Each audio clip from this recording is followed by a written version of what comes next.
Oh shit. It's a late stream tonight, guys. A late stream. How's everybody doing?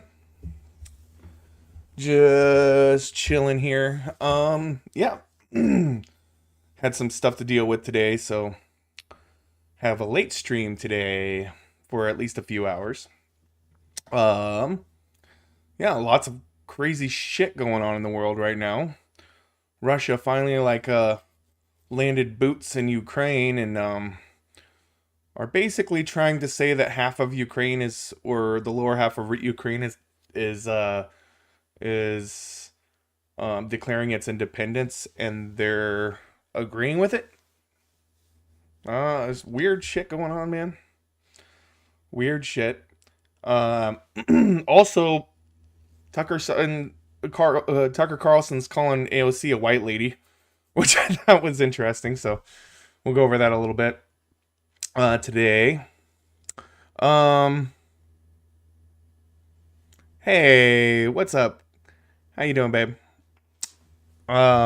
So yeah, we got a couple of things that we're gonna talk about. I been feeling a little under the weather for the past couple of days. I'm not sure why or what's going on. Um, there's been some family issues, things that we've been working out. Um, yeah. So just hoping that it doesn't get in the way of streaming too much. It shouldn't. It shouldn't. Um, Also, still trying to figure out some stuff with my car, which is fun. It's always a pain in the ass when somebody screws you over when you've done everything right. But, it's a thing. Um, I have been uh, working on some things, testing out some games that are not stream friendly. That's always fun. Give it a shot, right? Um, yeah, man. It's just been a crazy few days. I did my debate or conversation with counterpoints, by the way, so that was fun. You guys should check that out. I'm changing the way that I'm doing my YouTube videos a little bit, which is I think pretty cool. I've been adding stinger previews on the beginning of the videos, and I cut down my intro uh to the last like 10 seconds of it because it's 30 seconds long. And I'm sure that's going to get annoying to people after a while. I mean, people can skip through it, but a shortened version is better. Um, yeah, so I've been trying to work on my design of things a little bit better. May try to redesign some of my uh, like logos and stuff like that too. I don't know. I want to get something a little bit more personalized. I like Blue Hair Axe Guy. He's pretty cool, but I think I can do something a little bit better. Oh, by the way, do you guys like my shirt? Half of you can do it. I like that shit. um, yeah, so we're gonna just have a chill stream today. I might go on the debate panel for PrimeCayes. I might do that too. But there's just a few things I wanted to talk about tonight, and I didn't want to miss tonight. I almost thought about not streaming at all, but I was able to get up the, um, I don't know, or lower my anxiety enough and get up my energy enough to do so. So here I am. And with that said, I'll go ahead and drop the full intro because we're going to do that at the show with the stream still.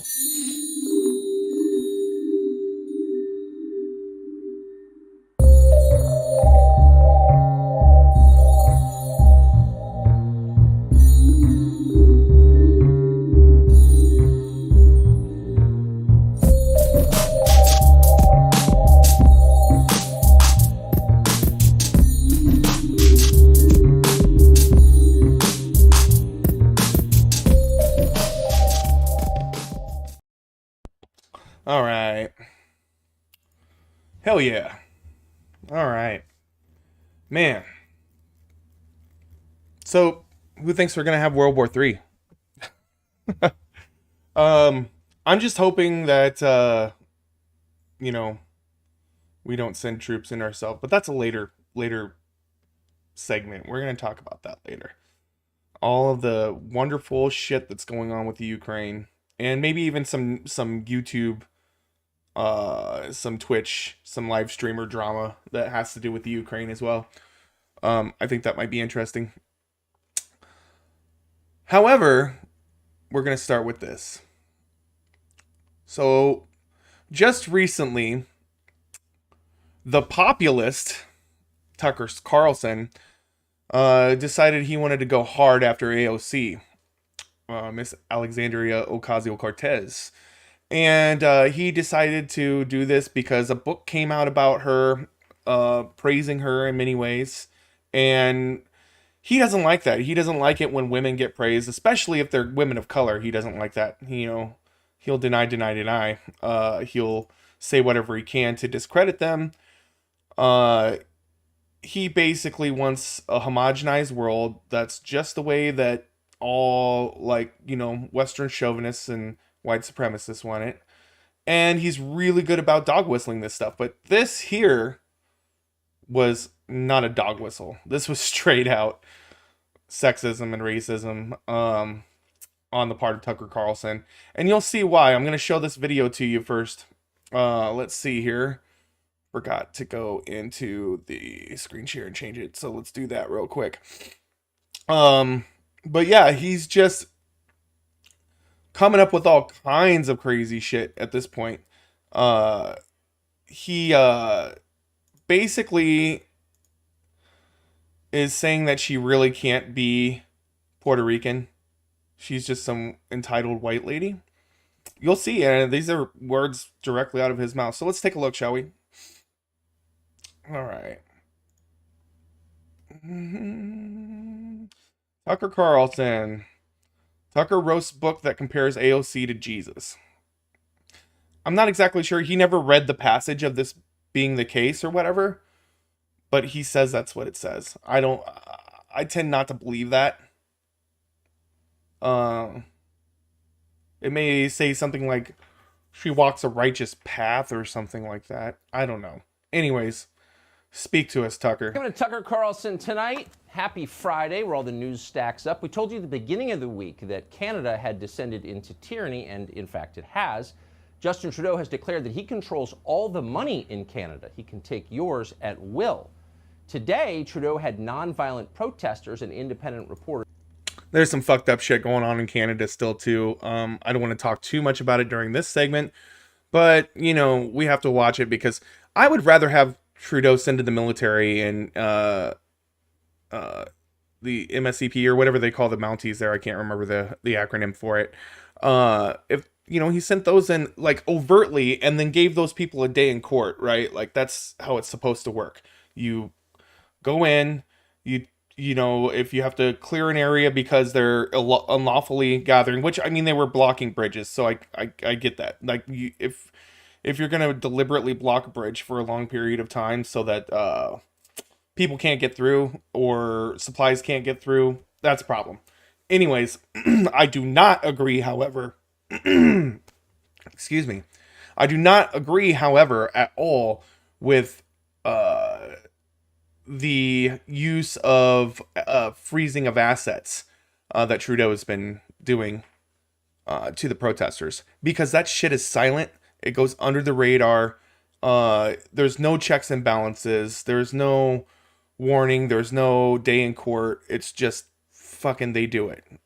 They seize your assets without any recourse whatsoever. So that's not good. This leads into the story about AOC, by the way. Arrested. In some cases, they were trampled with horses. These are the most egregious human rights violations by a Western government in recent memory. And yet the Biden administration is encouraging all of it. Biden's State Department has refused to criticize Justin Trudeau and his excesses in any way. Instead, our mannequin-in-chief spent yet another day yammering on about Ukraine, as if we're supposed to believe that's more important than our own problems. What country... Wait. You're talking about Canada. That's not our country. I don't get what the fuck you're trying to say here, Tucker, but that's not our country. It's our own problems? But, well, now, that is our own problem, but for the same reason that the Ukraine situation is our problem, international relations and international trade, so on and so forth. Does he think that we've annexed Canada already? Does he think that happened? What the fuck? Country is this guy in charge of anyway? Someone ought to tell him. And in fact, we were going to tell him right at the top of tonight's show. That was our lead. A serious topic for a serious time. And then, out of nowhere, we received an early copy of Take Up Space. Oh my God. There's all this important shit in the country going on, but you know what? Fuck it. We're just going to make fun of AOC. That's what we're going to do. All this important shit going on, all this possible war and, civil rights issues and many other things going on in the world. But we're going to talk about AOC. Jesus fucking Christ. He's either obsessed with her or hates her or both, which he probably, I don't know, man. The guy's just weird. He's obsessed. The unprecedented AOC. It's a book-length suck-up to Alexandria Ocasio-Cortez by the editors at New York Magazine. It's coming out next week. Now, a hagiography of Sandy Cortez is like... The fact that he's opens by saying like bad shit about Ukraine and like how horrible that situation is and stuff, and talking about the trucker convoy, does all of that conversation, and then says, you know what, all that crazy shit's going on in the world, but we're just gonna slam on AOC for a while. I mean, fuck it, it's Friday, right? That's what the fuck, man. This guy, I don't get it.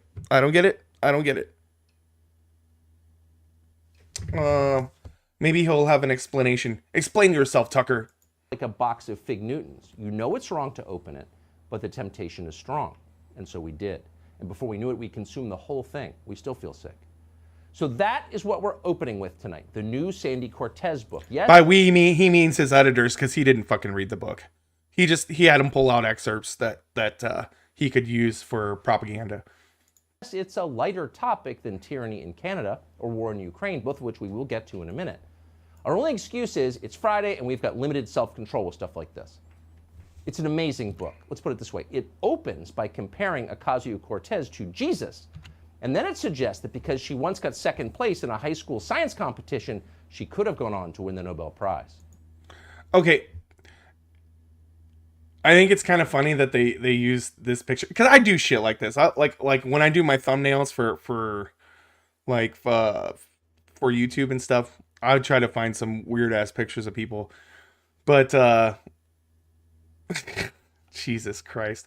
They must have got her like mid-sentence or something like that, or like surprised her or something. I don't know.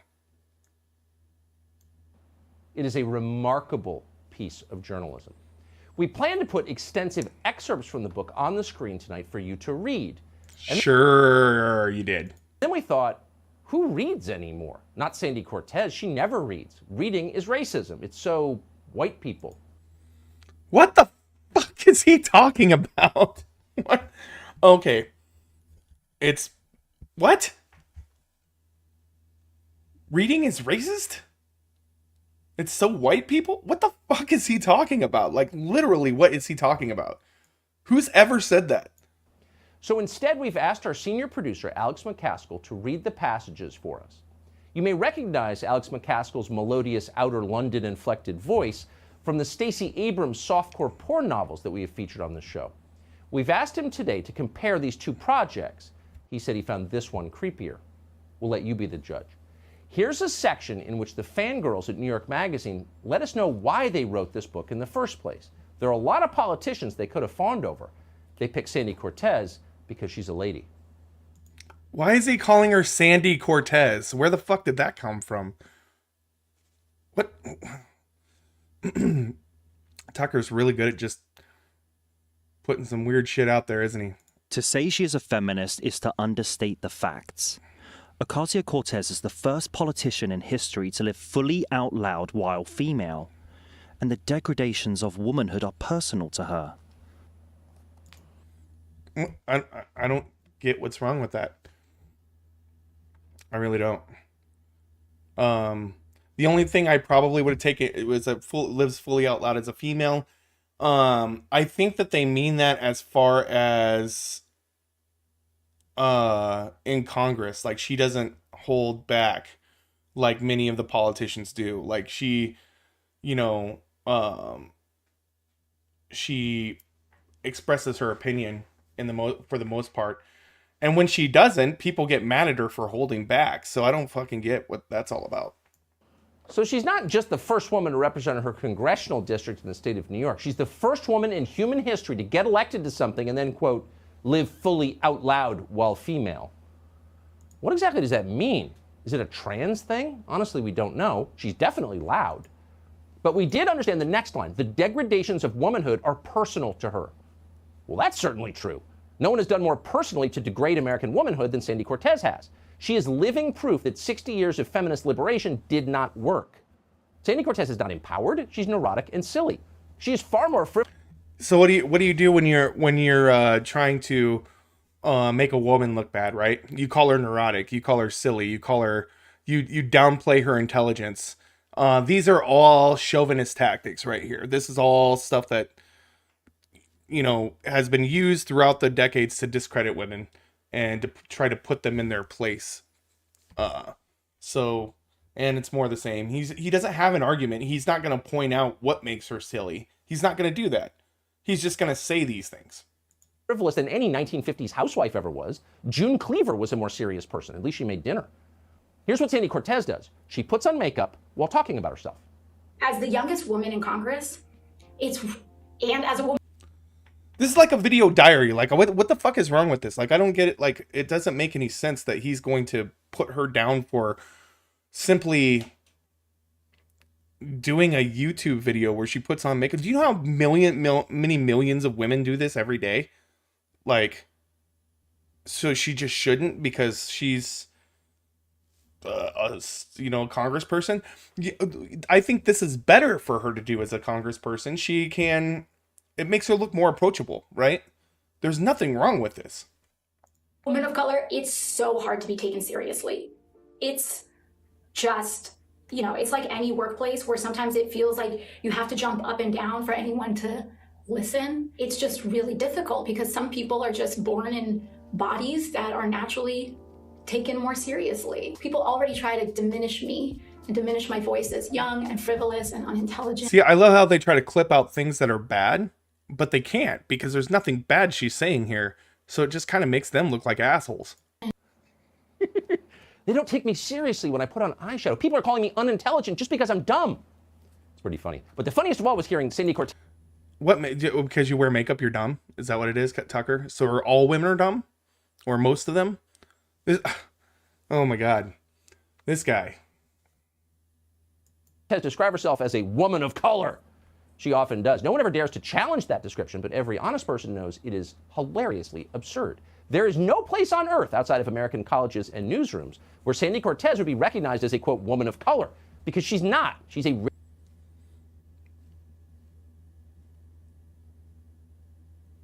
What?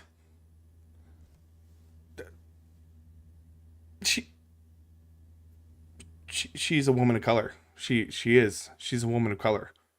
She's Puerto Rican. She's Latin American. She's a woman of color. What the fuck are you talking about, Tucker? Saying she's not a woman of color.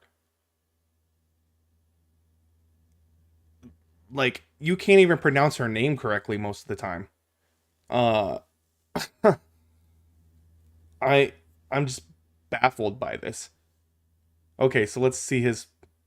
Rich, entitled white lady. She's the pampered, obnoxious ski bunny in the matching snowsuit who tells you to pull up your mask while you're standing in the lift line at Jackson Hole.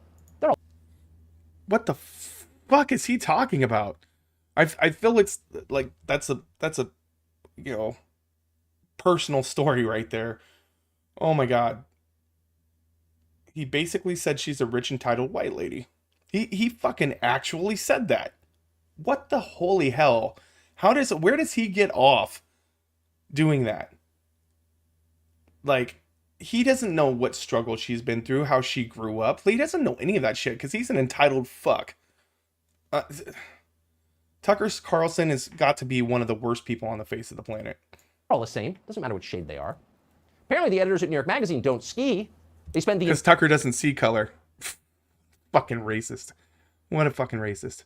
entire book pretending that Sandy Cortez has just emerged from some teeming favela in the slums of Rio to save the world's poor.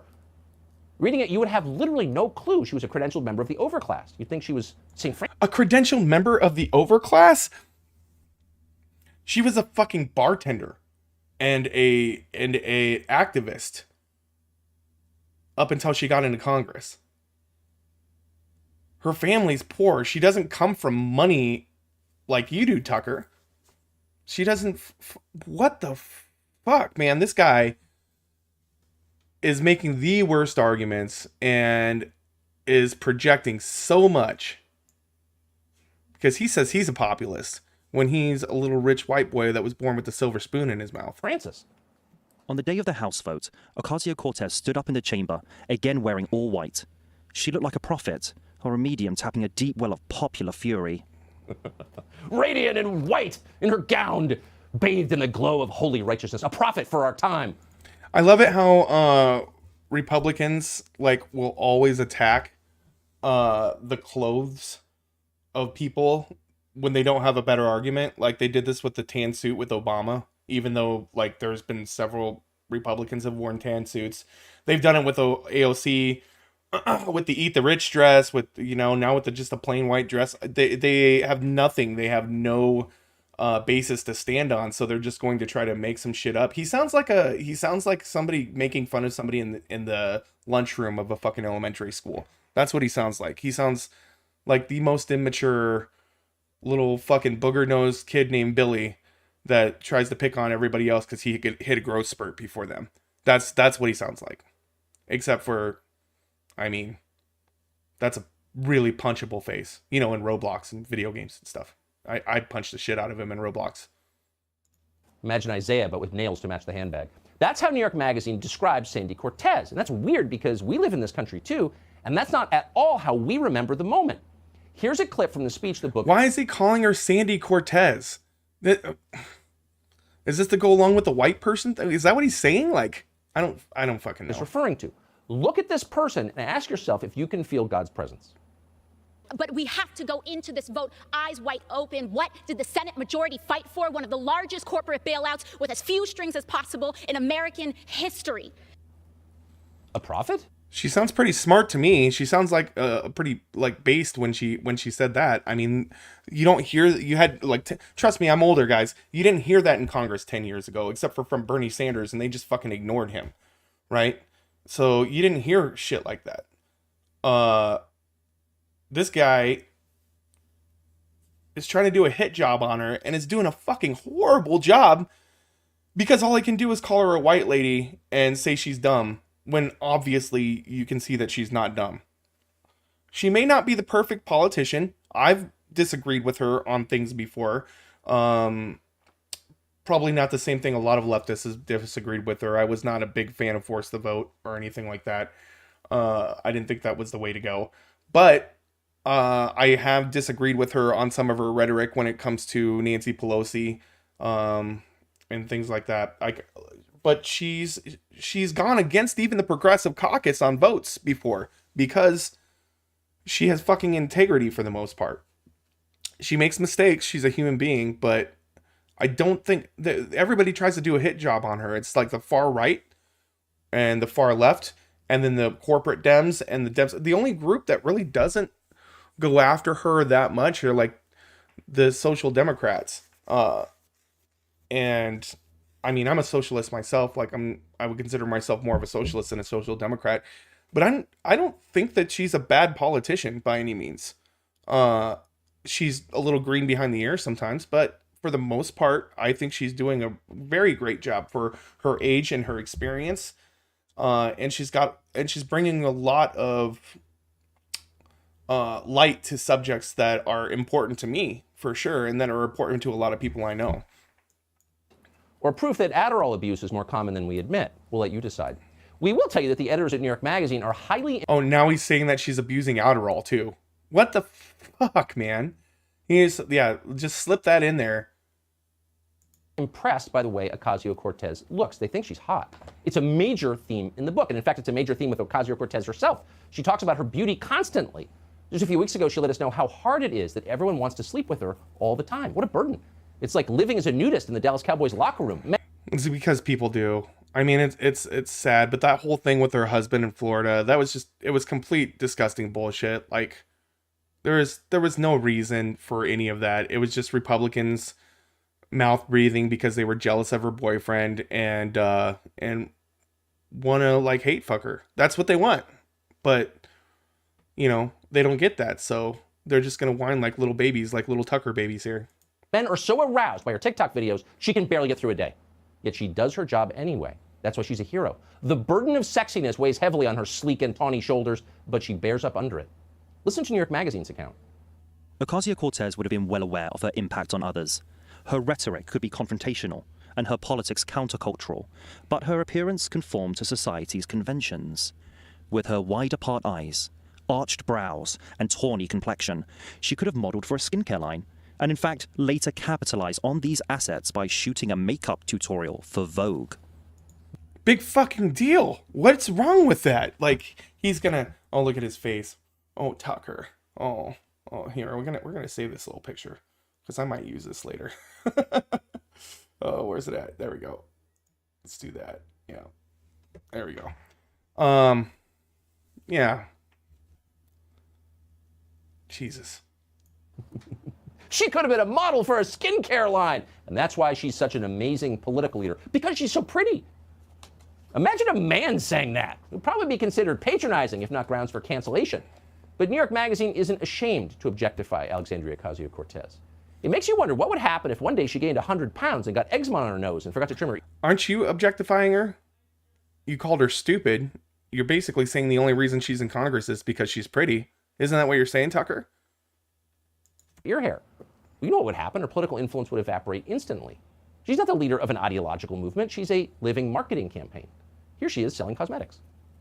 I really like starting to blend with my fingers, and then I'll go in afterwards and polish it off. I've been lately playing with a lot of eyeshadows. I go in with a little kind of a lighter color, and I just wash it all over my lid. I tried the shimmer, and it looks fire, it looks good. Whenever you see me wearing a red lip, most of the time, it's this one.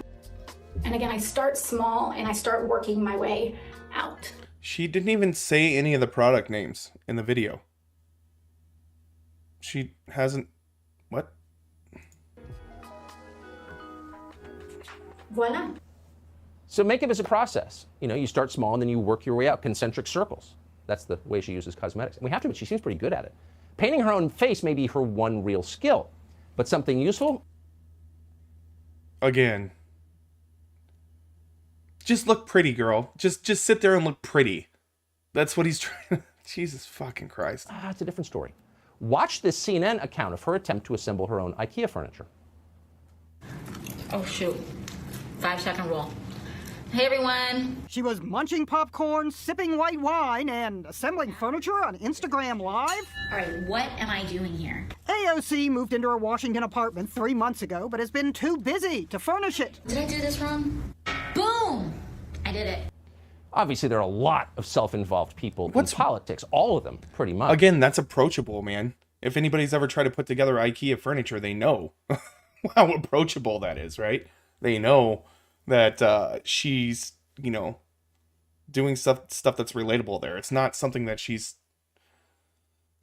doing that's trying to make her look like something special or anything. She's just being her, man.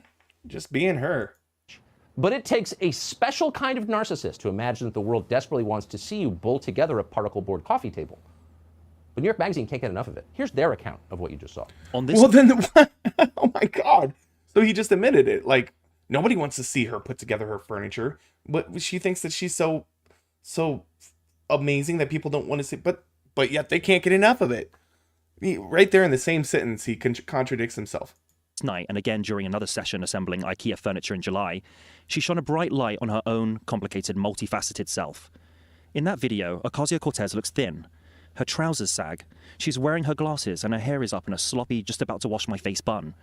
She's wearing an old moto jacket and is sitting on the floor of her unfurnished apartment eating a bowl of popcorn and drinking a glass of wine. For dessert, she has a small pack of fruit snacks sent to her in bulk by Roberts' mother. She has no agenda, nothing in particular to get off her chest. It really is as if she were exhausted and wanting to talk. I'm alone today, she says pointedly at the camera. And then he laughs at that. Oh, laugh at somebody because they're reaching out because they're alone, because they don't feel good, because they wanted some company, but they're in a new city and trying to put their furniture together, so they don't really have anybody to talk to. Jesus fucking Christ. Imagine if you were the person who wrote that. So here's this crazed solipsist filming herself as she puts together a coffee table and eats popcorn, okay? The least compelling film made since Andy Warhol died. And this is what you call it. She's shown a bright light on her own complicated, multifaceted self. That's the moment you have to be honest with yourself and say, it's time for me to retire. By the way, the person who wrote this didn't even perceive how creepy it was. I'm alone today, Ocasio-Cortez says, pointedly at the camera. Is it just us, or does that sound like an invitation to a booty call? Maybe one step from, what do you... What? What? That is not what she was saying. This is rape apology. He's like basically, oh, she's asking for it. It's what? This is like victim blaming kind of stuff, but like preemptive victim blaming. Oh my God.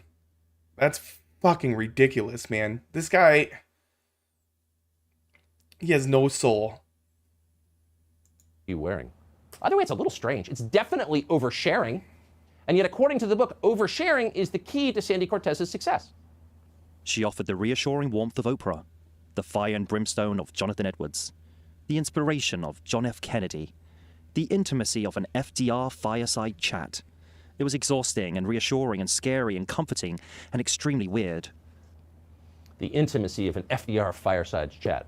Sure, except that FDR never told us about his skincare regimen. Somehow he was able to win the Second World War anyway. You wonder how he did that. You also wonder what brand of concealer he used. Sadly, there was no Instagram then, so the details have been lost to history. Thank heaven we know what Sandy Cortez uses. Hey, Sean Hannity here. Hey, click here to subscribe to Fox News. All right, guys. All right. So that was Tucker being the dumbass that he is. But I just wanted to go over a couple of tweets that I found too, and her response to this situation.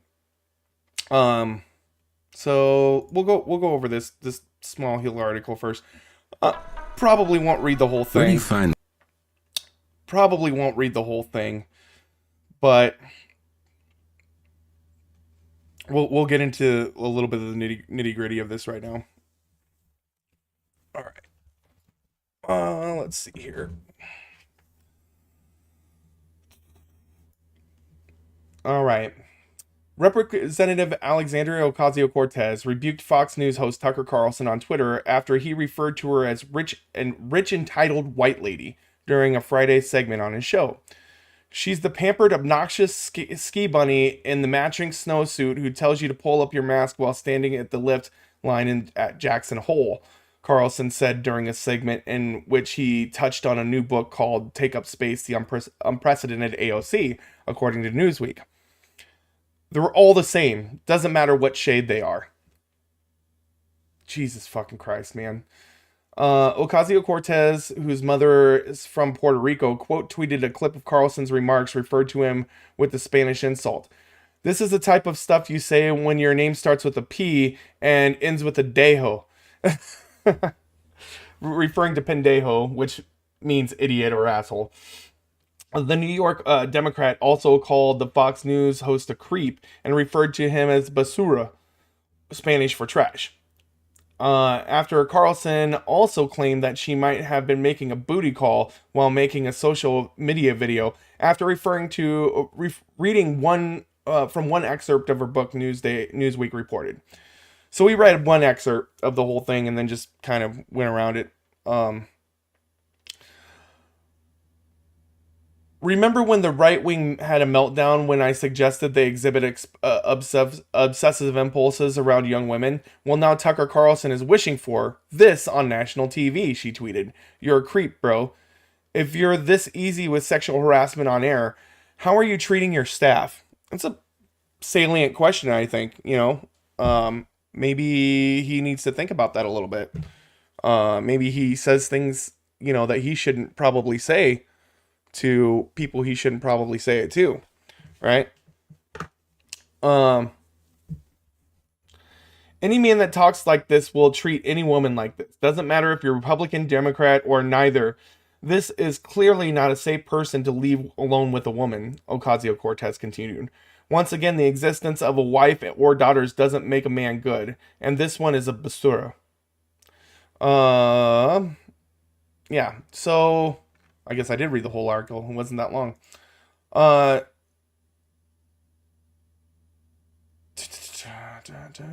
Get rid of that. So then also we had a little bit of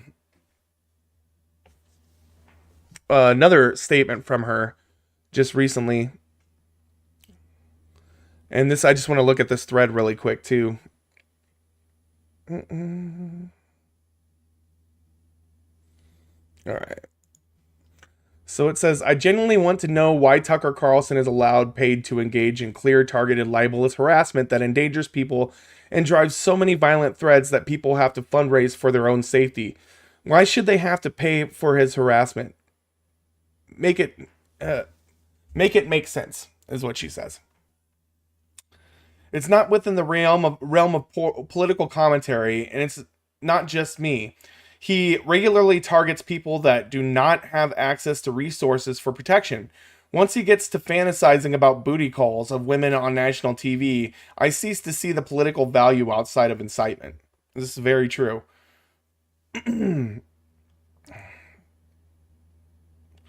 Lots of people asking about Tucker Carlson's advertisers, and well, he doesn't have any left. Like almost zero. Well, that's good.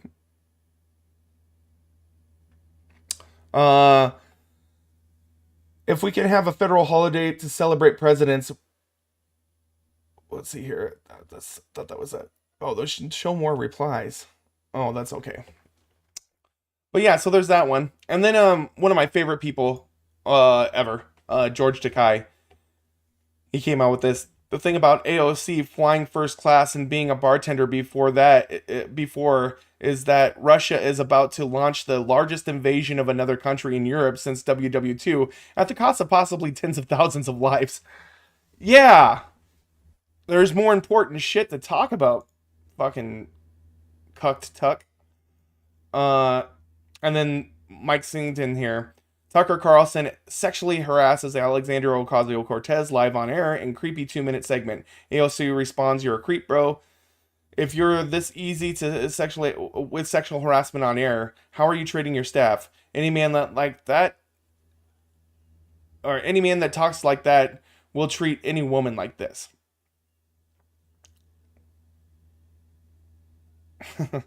He's one person I wouldn't mind bumping into just once, forcefully. On Roblox. Yeah. Anyways. So yeah, we can see here in leaps and bounds that Tucker Carlson is once again a complete fucking buffoon and deserves to die alone a sad and pathetic life. I hope his wife leaves him. I hope his kids hate him. I basically would like to see him just disappear from the consciousness of society. In general, I think that would make a better place for the world. Yeah, that's what I think. All right, got through that one.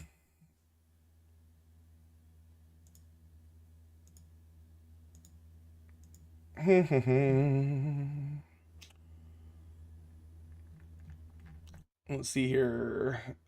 Save. There we go.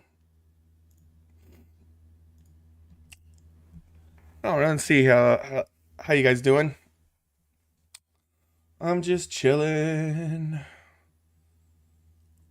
Oh yeah. Oh, I got a great video coming out tomorrow, guys. As to why leftists should be gun owners. If you didn't see it in the stream, you should wait for this video tomorrow. It's my manifesto of why leftists should own more guns. It's gonna be great. It's good stuff. So, let's see here.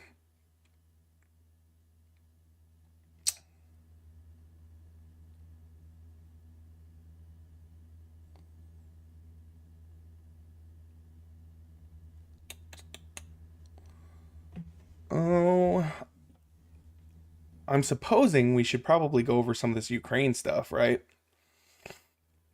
Because shit's going down. It's going down. Let's see here. Let's get it set up real quick.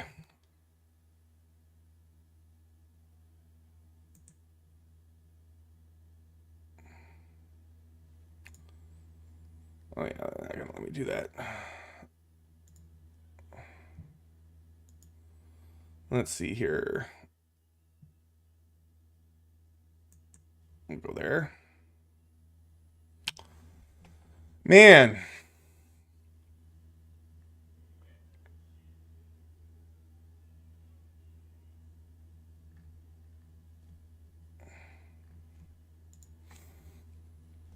All right. Well, shit's hitting the fan in Ukraine, everybody. It appears that several things have happened in the last 24 hours, including the fact that Putin signed a decree saying that the eastern part of Ukraine should be recognized or is recognized by them as a sovereign nation because they want to defect. Which sounds a little bit like manufactured consent to me. Just a little bit, right? So, there's also Russian military coming into the Donbass region, and several other things happening. So, let's go ahead and see what we can find out here. We might do a little bit of Twitter searching as well. But, this is from 8 minutes ago. Let's see here.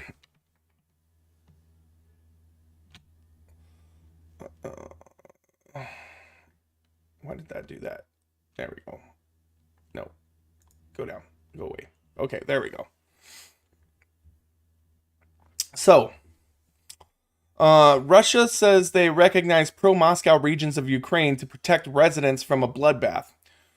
Russia's recognition of the Donetsk and Luhansk regions of Ukraine as independent did not take place suddenly, and instead was a decision to protect and serve residents in those regions, the Russian ambassador to the United Nations said on Monday. Bullshit! Yeah. Manufactured consent is what this is. In translated remarks to the United Nations Security Council during an emergency meeting, Vasily Nebenzia referred to the regions as the Luhansk People's Republic, LPR, and the Donetsk People's Republic, DPR. It should be remembered that the DPR and the LPR declared their independence from Ukraine back in 2014, but we only recognize them now. Just because some random people that are probably paid by you guys and in separatist groups say we're independent now doesn't necessarily mean that's the case. All right, there's no leader there. It's ridiculous. So yeah, this is complete fabrication, basically. Again, manufacturing consent. He claimed that at the time Ukraine was talking to their own citizens in the East in the language of cannons and shooting and threats and shelling.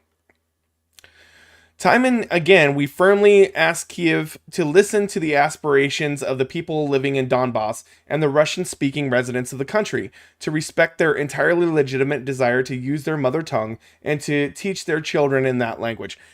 This is, again, complete manufactured consent.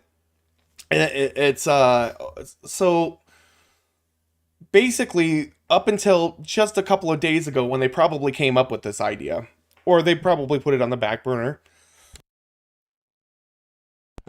Russia was saying that this was mainly because they were trying to prevent Ukraine from joining NATO, which is not even something that's happening because the Ukraine, or NATO told the Ukraine, or told Ukraine that they would have to wait to join NATO, that wasn't going to happen at this time. And so therefore they had to come up with some other reason to try to violently annex Ukraine. Some context on Donbass. War broke out in 2014 after Russian-backed rebels seized government buildings in towns and cities across Ukraine. So these are people paid and supported and funded, given weapons by Russia, so that they could explicitly do this. This was a Russian propaganda attempt, Russian coup attempt, but using insurgents from the Ukrainian country. Intense fighting left portions of the Luhansk and Donetsk Oblast in the hands of Russian separatists. The Ukrainian government of Kyiv asserts that the two regions are in effect Russian occupied. The self-declared republics are not recognized by any government other than Russia. So nobody else thinks this is a thing. Nobody else is saying it's a thing. Nobody else is even implying that it's a thing, except for Russia. The Ukrainian government refuses to talk directly with either separatist republic. In 2015, the Minsk II agreement led to a shaky ceasefire, and the conflict settled into static warfare along the line of contact that separates the Ukrainian government and the separatist-controlled areas. The Minsk agreements, named after the capital of Belarus, were where they were concluded, banned heavy weapons near the line of contact. Okay. At the meeting on Monday, Benzia reiterated earlier claims that Russia was not a party to the Minsk agreement. What? That he wasn't a party to the Minsk agreement?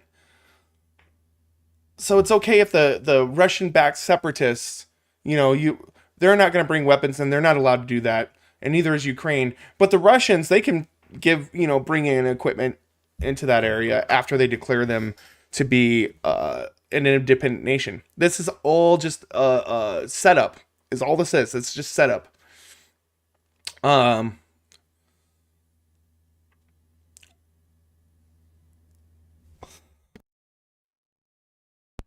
Ukrainian ambassador to the UN. The entire UN is under attack by Russia's action. At an emergency meeting of the United Nations Security Council on Monday, the Ukrainian ambassador told the UN condemned Russia's decision to recognize pro-Moscow regions of Ukraine as illegal and illegitimate. Today, the entire membership of the United Nations is under attack. The internationally recognized borders of Ukraine have been and will remain unchangeable, regardless of any actions and statements by the Russian Federation. All right, so we've got that going on. We have U.S. Secretary of State Blinken has not yet canceled meeting with Russian Foreign Minister Lavrov. So they're still planning on trying to do some sort of diplomacy. And so is India, but that's just because Modi doesn't want to get involved. It's a situation where he's like, I've got my own imperialist stuff going on. I don't need to get involved in this.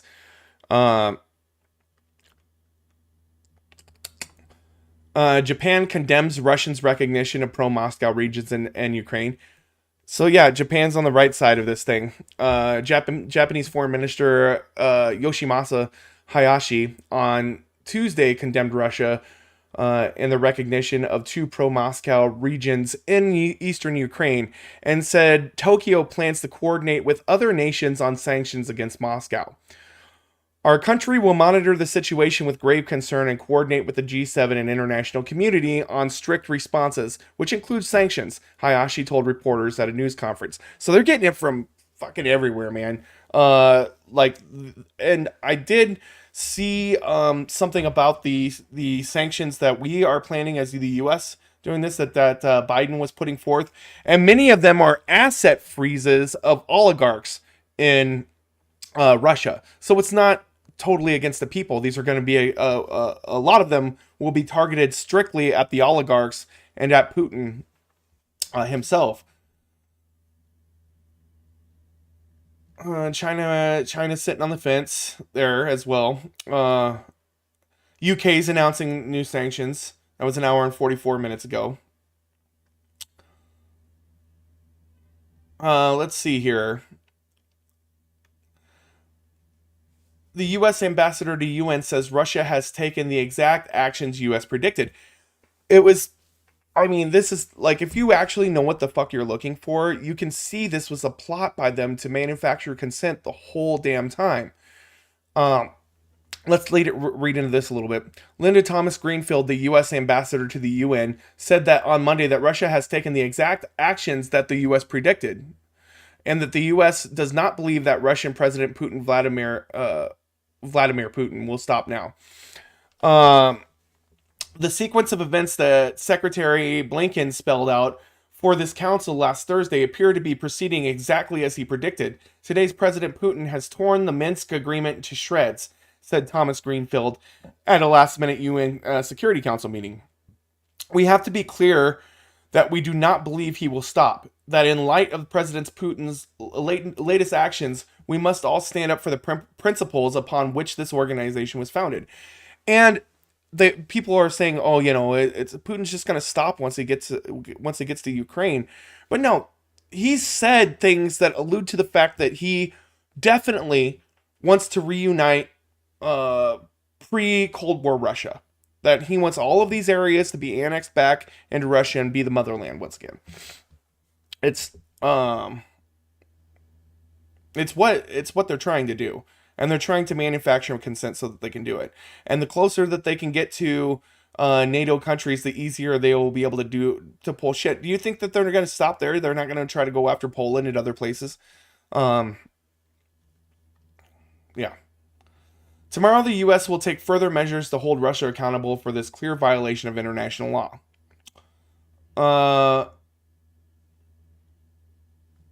So yeah, it's a further pretext for a further invasion. He's just trying to create pretext. This is all that Putin is trying to do. He's trying to set it up so that Russia has manufactured reasons to invade, which is not the case at all. They have no reason to invade, other than the fact that they want Ukraine, and they want to envelop them, and they want to piss off NATO. That's it. That's it.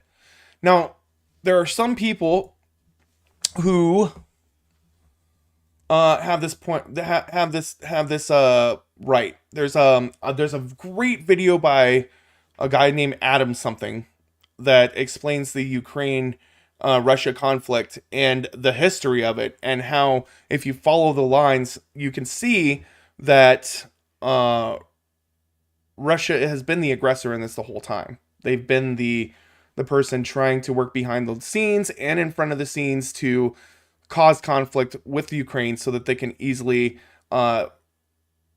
annex them and basically end any further NATO growth, basically, with Eastern European countries. Now, so Adam Something's video is amazing. Vosh has had non-stop, pretty much like 9 hours a day, where he's going over the different aspects of this in detail and in a smart way with sources. But there's some people who aren't necessarily doing that. And I hate that I have to say this, because I really like Hassan, but he's fucking dead wrong on this. Hassan Piker is dead wrong on his takes on Russia. He should just leave it alone. Keeps digging himself a hole. And but like, I'm going to show you what I mean by this. So this was posted by Counterpoints, who I actually was on the show of the other day, on Friday. And he's been on Hassan's case. And I don't agree with Counterpoints on everything. We have a lot of disagreement in our from what I've seen. But this I think I agree with him on quite a bit. And you'll see why. So let's take a look at Hassan's take here. But like, you feeling bad about the Crimean annexation does not change the reality of the Crimean annexation being a completely justifiable fucking act by the Russian government, okay? So that's it.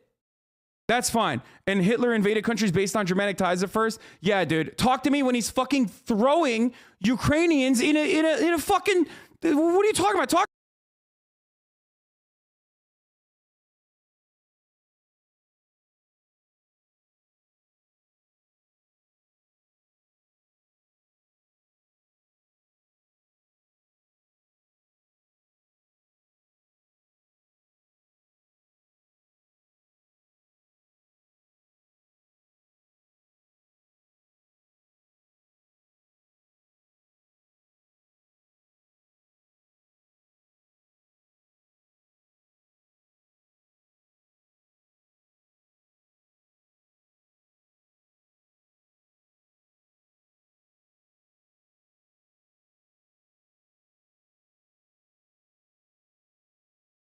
Talk to me when he's throwing Ukrainians at a concentration camp, okay? Hitler wasn't fucking bad because he decided to invade Austria. He was bad because he was fucking killing Jews.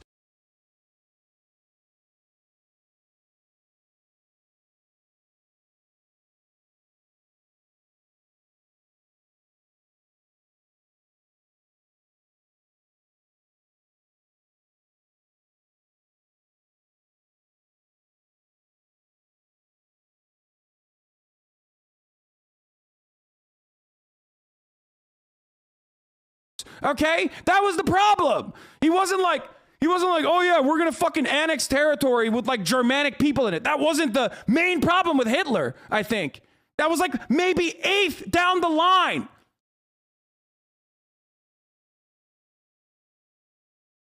But like,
Damn it.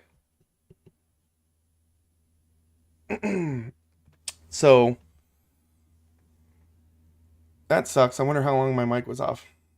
We'll have to see. But anyways, so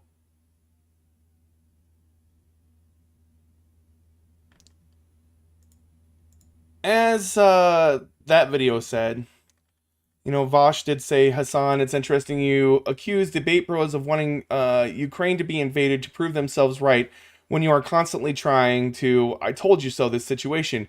You had to change a gloating video title after falling for Putin lying about pulling air troops back. He said it's Monday and it seems like Russia still hasn't invaded the Ukraine as all the high-level intelligence suggested. Maybe this week, maybe hope not. Anyway, lots to talk about today. And then he did actually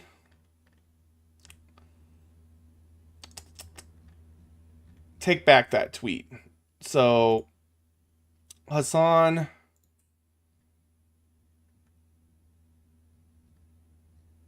it says, I was wrong.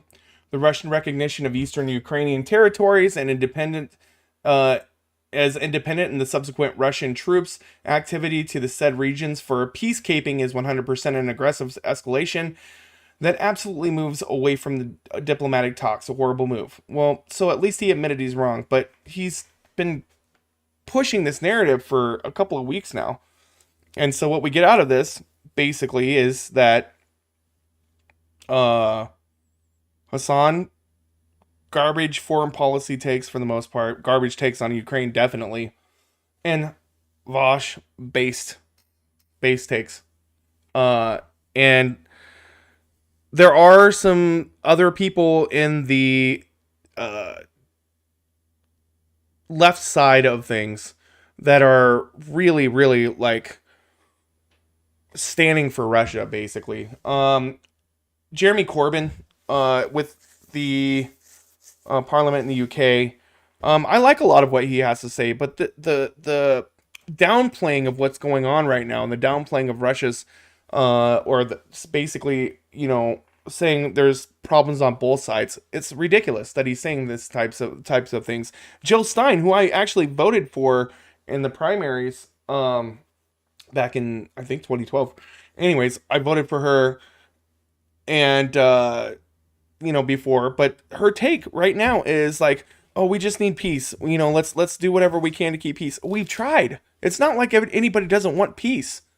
This is something that everybody wants. It's that the situation's being exacerbated by, Putin and his separatists that he's, paid off or convinced to basically fight for his power in Eastern Ukraine. So it's just a crazy situation, man. I just think that, you know, we always have to watch for imperialism with our country, because we, you know, we like to do wars, we like to kill people, we like to do things like that, we like to grab people's resources. We do some awful shit sometimes. I'm not going to deny that whatsoever. But in this situation, we're not moving troops in. We're not doing any of this stuff.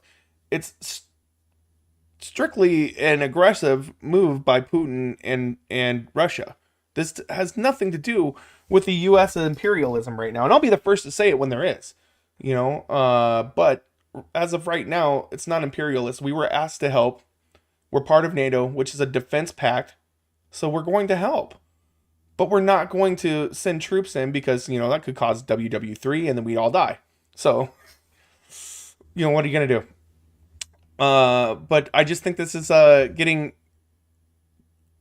more and more drastic right now. The situation's getting deeper and deeper.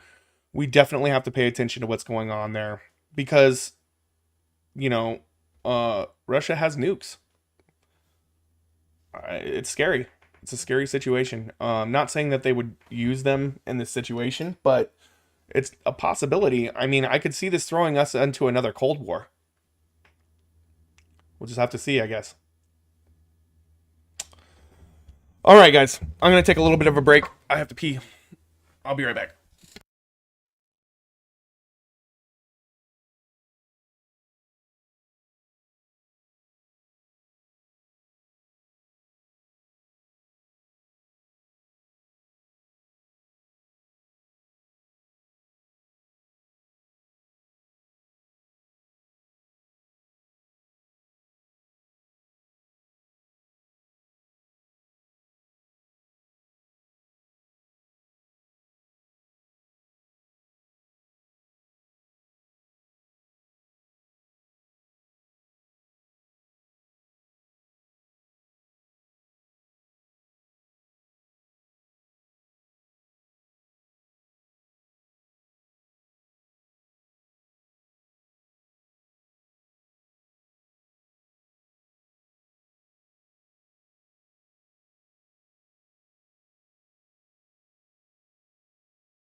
All right. You know, it just makes me sad that that Hassan is saying and doing these things, because I really do like it. I think that he does a lot for the left, you know, online left, and for the leftist movement, for socialists in general. He's popularized a lot of things. I kind of sucks that that his egos get in the way of this one. Really does.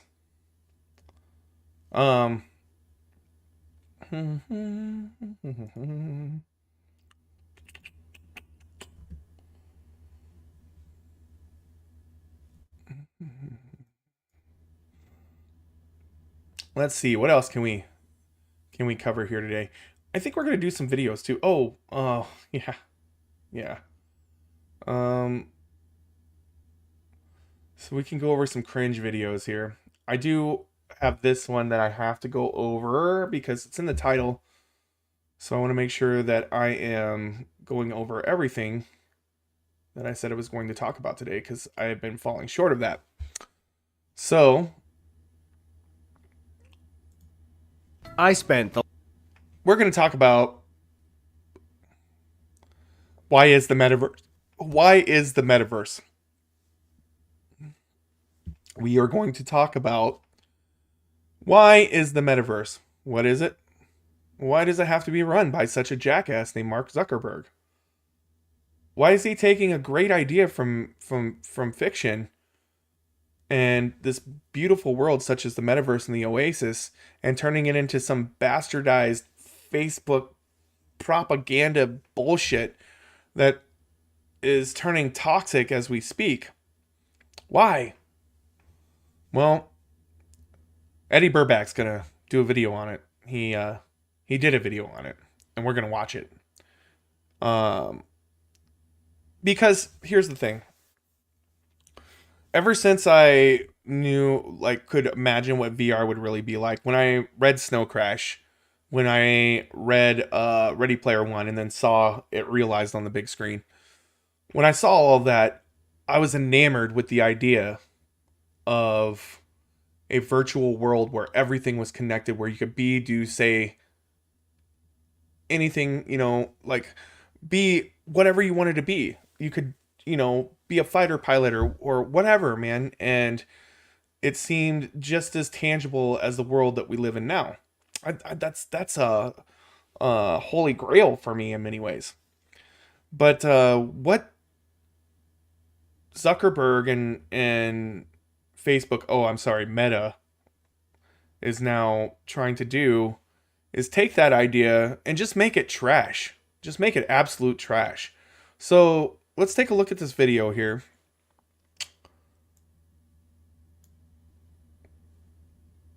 Basically dogging on the last metaverse. 2 weeks making a video about how I think Meta and the current product in the metaverse is kind of stupid. And then what does old Marky Mark do? He airs this ad during the Super Bowl. A Chuck E. Cheese Freddy Fazbear type dog getting his redemption. I heard about that. I never saw it, but I heard about that. I heard that it was ridiculous. I arc by going into the metaverse? I cannot, in good conscience, call this ad or this product stupid. So I just want you to do me a favor, disregard everything I say in this video. I take it all back. Hello, and welcome to my channel. I sense a little facetiousness there. If you're new here and you're thinking, does that guy look like the Boss Baby dad and the Inside Out dad had a child? Am I the only one that thinks that this guy looks like this emoji, but also this emoji? Does anybody else It's good to have comedy, guys. It's good to have comedy. think he looks like every white dude with glasses and a mustache that I've ever seen? Yes, everyone does. I hear it all the time because I'm online, a person online. It's the reality I live in and it's terrible. But today's topic is perfect because I'm looking to escape that reality and enter the new reality, the next step in human evolution. The Metaverse! I don't Good editing. want to edit an echo in, it's too much work. First.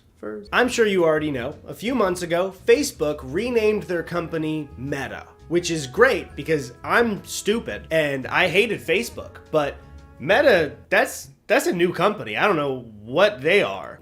Yeah, it's funny when they try to do this, like, you know, Facebook was fucking up real bad, and then all of a sudden we're like, oh, we're gonna create the metaverse.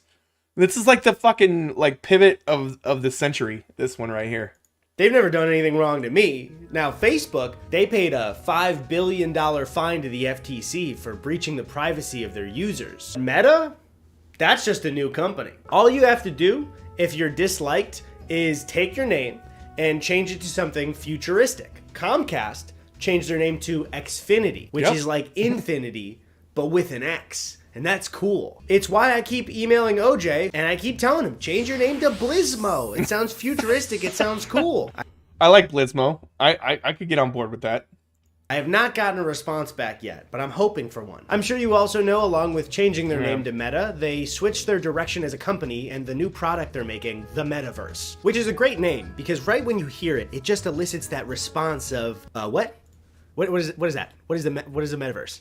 I don't know what that means. So if you don't really keep up with the news, you might be thinking, why is Facebook doing this? First off, I don't even think I need to explain myself when I say nobody trusts Facebook as a company. No matter where you fall politically, and you could end the video right here because that's why they're doing it. They're doing it as a scapegoat so that he can create a whole new world, a whole new place where he can exploit people. That's what it is. What age you are, you probably feel like Facebook has breached your privacy at some point. So over the years, their name has constantly gotten worse and worse in the public eye. And pretty much the exact time they changed their name to Meta. Do you think he's an android? I don't even think he's a real person. Like, he probably built an android and sent it to Congress. Because, I mean, he doesn't look like a real person.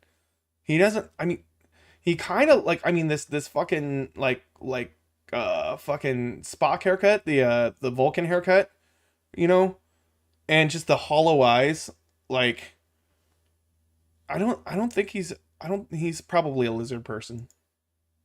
That's probably what it is. Meta, they were also dealing with a whistleblower controversy. Facebook whistleblower, I don't know if you guys watched this last night on 60 Minutes, but he's now accusing the social media giant of misleading the public and the company's investors. I will put links in the description. This is a very, very vague summary of what happened. But the whistleblower essentially claimed that there were many instances where Facebook had statistics, knowing they were doing harm to society, and they did nothing to change it while they were publicly saying they were. Now, this is blatant, like, there's blatant proof of this because, okay, Facebook, Meta, it's Instagram. So if they own Instagram and there's like girls that have poor body images and people who are killing themselves and starving themselves and things like that because of what they see with the face tuning tools and everything and the Instagram like era of you know, unrealistic beauty, it's one of those things where, you know, it's pretty easy to see what the harm of that is. We're doing everything they could. If they change the algorithm to be safer, People will spend less time on the site, they'll click on less ads, they'll make less money. On top of that, for the first time last week, we found out that Facebook has lost users after years and years of repeated growth. I can't definitely say that Facebook and Instagram are dying, but if I were to ask you, do you think they're the social media sites of the future? You'd probably say no. So with young people less interested in their platforms and a lack of trust for the company, they need a new product and a new name. So now we've arrived at Meta. Need to bring back MySpace. You know, there was some cool stuff about MySpace. You gotta admit, like, anybody who remembers it, like, you could design your own page. It wasn't just blue and white. Like, you could put all this crazy shit on your page and stuff. You could change the fucking HTML code. It was awesome. So fucking, like, I don't know, like steampunk in a way, like the way that worked. It was like digipunk. So it's been a few months since they announced the Metaverse, and I just wanted to talk about how in its current state, the Metaverse is so stupid. And it's stupid mainly because of how Facebook is advertising this new product. So I want to get into that, and I think the perfect way of doing that is seeing the original video first of how they announced the Metaverse. Today, we're going to talk about the Metaverse. Back when I started Facebook, that mostly meant text that we typed on computers. Then we all... There's something wrong with him. Seriously, like, look at those eyeballs. Look at that. That's not real. It can't be real, right? What the fuck? got phones with cameras, and the internet became much more visual. And recently, as connections got faster, video has become the main way that we experience content. Not to just nitpick Mark here, but he's really trying to draw a line that there was text, then photo, then video, and now it's going to be VR. But video online is definitely not recent. YouTube is 17 years old. Even with connections getting faster, it's been over a decade since YouTube took over. You can't really say recently. But this isn't the end of the line. The next platform and medium will be even more immersive. We believe the Metaverse will be the successor to the mobile internet. So the Metaverse is being pitched as a successor to the internet. And if your first thought is, oh God, please don't let... Okay, yeah, here's the problem though. Like, when you're in the Metaverse, you can't really, like, be mobile. Because if you are, you'll run into shit. Like, you might fall off the cliff, or a cliff or fall off the top of a building or something. You can't be mobile with the Metaverse. Let this guy be the president of the new internet. Please, let's not let this happen. Oh God, please, anyone but him. That, I think, is the normal reaction. Now, this is going to require not just technical work, like some of the important projects that are going on around crypto and NFTs in the community now. It's also going to take ecosystem building, norm setting, and... Let's take all of the crazy fucking, like, volatile, fucked up shit that's happening with our economy digitally and throw it into the Metaverse, and we'll cobble it all together. It'll be all right. It'll be fine. New forms of governance. Okay, so Mark mentions crypto, NFTs, and a new form of governance. My big problem with a new form of governance in Meta is that Facebook had all these privacy issues. Is there going to be a new rule for privacy in the Metaverse? This is something that we're really going to focus on. Privacy and safety need to be built into the Metaverse from day one. Oh, okay. So you change your name from Facebook and you're going to do new privacy stuff. You're not going to steal or sell our information. I'd love to hear that from you, Mark. That'd be awesome. Yeah. Let's just say it out. Just say it straight out. I agree. What are these new privacy rules? You'll get to decide when you want to be with other people, when you want to block someone from appearing in your space, or when you want to take a break and teleport to a private bubble to be alone. So you can pretty much have a friends list and block people and have a private... Doesn't seem much different than Facebook, does it? ...room by yourself, which sounds a lot like the features of Xbox Live when I was in 6th grade. Doesn't sound like anything new, Mark. That seems like this new building block is the same as all of the rest of the internet. Mark goes on to say a lot of vague, futuristic ideas like this. An embodied internet where you're in the experience, not just looking at it. And we call this the Metaverse. And you're gonna be able to do almost anything you can imagine. Get together with friends and family, work, learn, play, shop, create, as well as entirely new categories. He must have a really shitty imagination, because I can imagine some fucking way cooler shit than that. Like, I want to ride a fucking dragon naked while eating a popsicle that's made of fucking, like, the strongest marijuana on the face of the planet. And then I'm going to, like, jump up in the air, dive off, completely naked, and then, like, below me is going to be some super hot, like, fucking person, and I'm just gonna like, they're gonna be like, come to me, and I'm gonna fall into them with a deep dick and just fucking come all over the place. That's I have fucking imagination, man. I don't know what the fuck he's talking about here. Sounds like email. Categories that don't really fit how we think about computers or phones today. But what are they offering currently? What is their product right now? Well, it's something called Horizon Worlds. Welcome to a place of limitless possibilities. A place where... And see, you can't even fuck in the metaverse. Look, they don't have legs. They don't have a bottom half. There's, oh my gosh. And yet still people in the metaverse have been getting sexually harassed and groped and things of this nature. So yeah, you're not helping by not having any legs. You can invent things, transform things, create entire worlds. Here, you can find your community. Can I have my boomerang back? There's no your boomerang.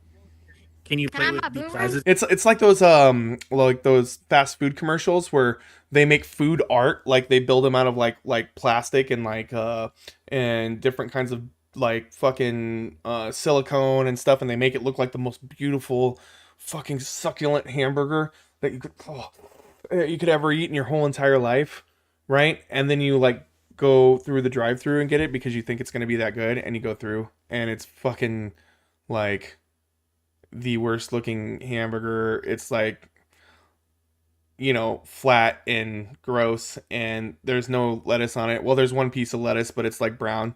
Yeah, that's the same as watching that video or that promo of the metaverse and then seeing actually what happens inside of it. Yep. Boomerang? That's my boomerang. No, it isn't. Then why am I holding it? Where are you? I want a boomerang. Trying to not smash my headset. How do you not teleport? So one thought you might be having is, what kind of authority do I have to talk about this? You know, I'm not in Silicon Valley. I'm not a businessman. Well, I have something to admit to you guys. And it's going to come as a surprise. I am a gamer. I know.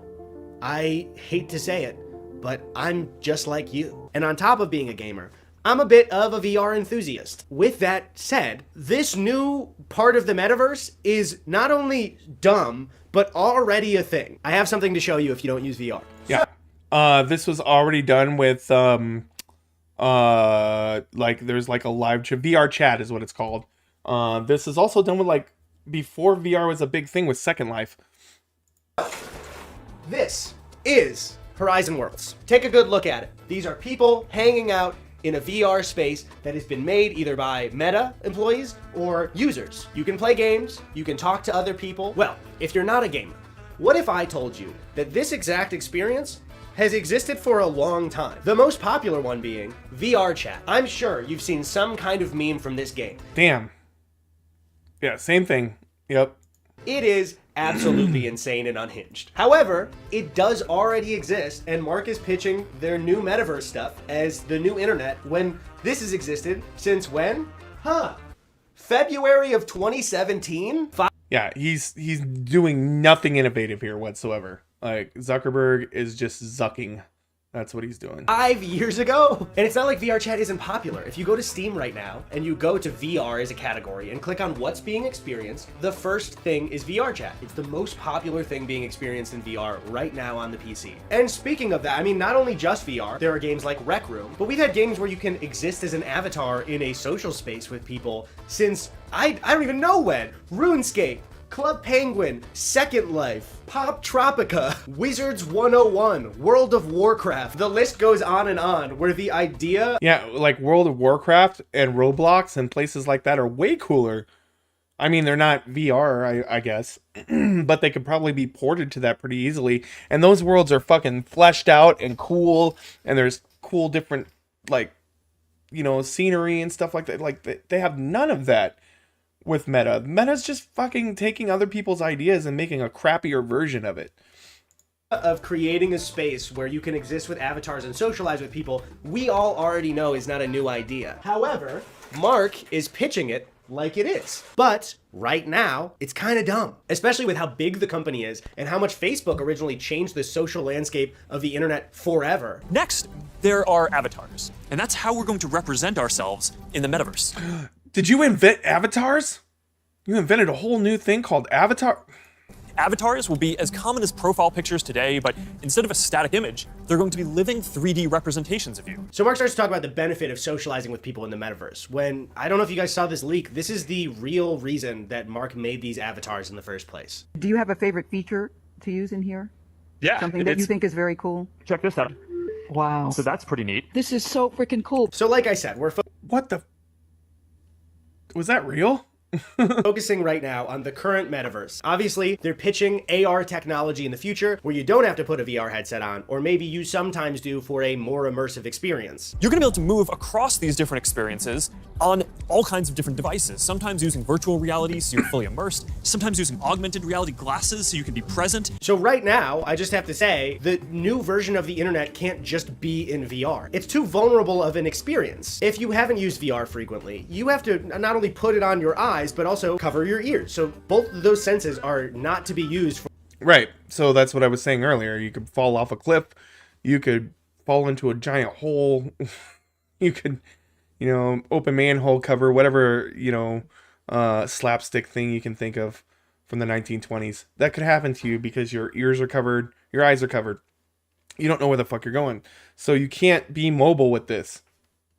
For the real everyday world. Which means if there are other people who live in your house, or you're worried about a break-in, you have to completely shut yourself off to everything. If you have kids, can't look after them. If you have pets, good luck if something happens to them because you're in the middle of a crazy run in Beat Saber. You can't stop that cool EDM song. You're on a roll right now. I think it's pretty obvious, like, people don't want to shut into the internet. They do want cool experiences in VR, and some could be social, but you don't want your entire internet experience, or even a majority of it, to exist in VR. Imagine it in the reverse. Imagine the only way that you could experience the internet, the only way you could watch YouTube videos or go on Twitter or TikTok, the only way you could do it is to use a VR headset. What would the next invention for that internet be? I would think it would be to put it on a portable device so you could experience the real world, but also use the internet if you need to, where you don't have right?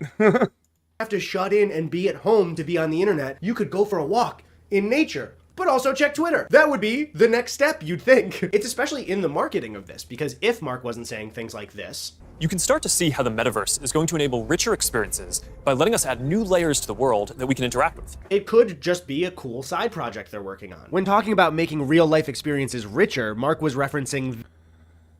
Yeah, but they're not making a side project. This is like their whole thing now. They're trying to get everybody on board with this. So the thing is, though, it's like he was saying, like, first of all, it's a shoddy environment that has been done before and been done better before. And if it's in VR, you can't fucking interact with the real world around you. It's not like you can be mobile. This is something that would keep everybody stationary and away from each other, which is the exact opposite of what it's trying to do, is actually get people to connect, right? This technology to bring somebody to a concert when they can't make it in person. Imagine your best friend is at a concert somewhere across the world. What if you could be there with her? Yo. You're here! But does this make the experience of going to a concert richer? No. But we're not just talking about metaverse concerts, we're talking about the after party. What if there was an after party that anyone could go to, no matter where they were?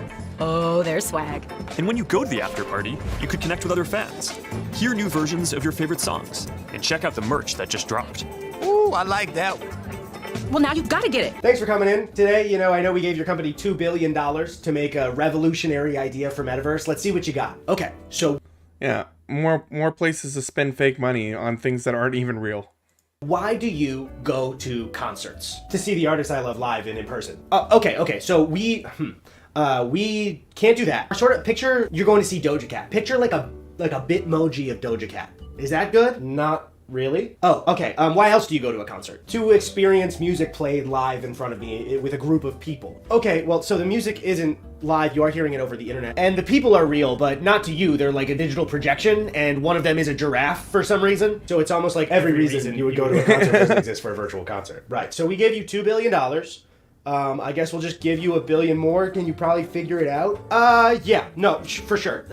We'll spend that money real well. So aside... Yeah. These are the kinds of things that are the growing pains of VR, and we're not going to figure it out anytime soon. There are augmented reality glasses, which would mean that you could switch from VR to AR, or actual reality.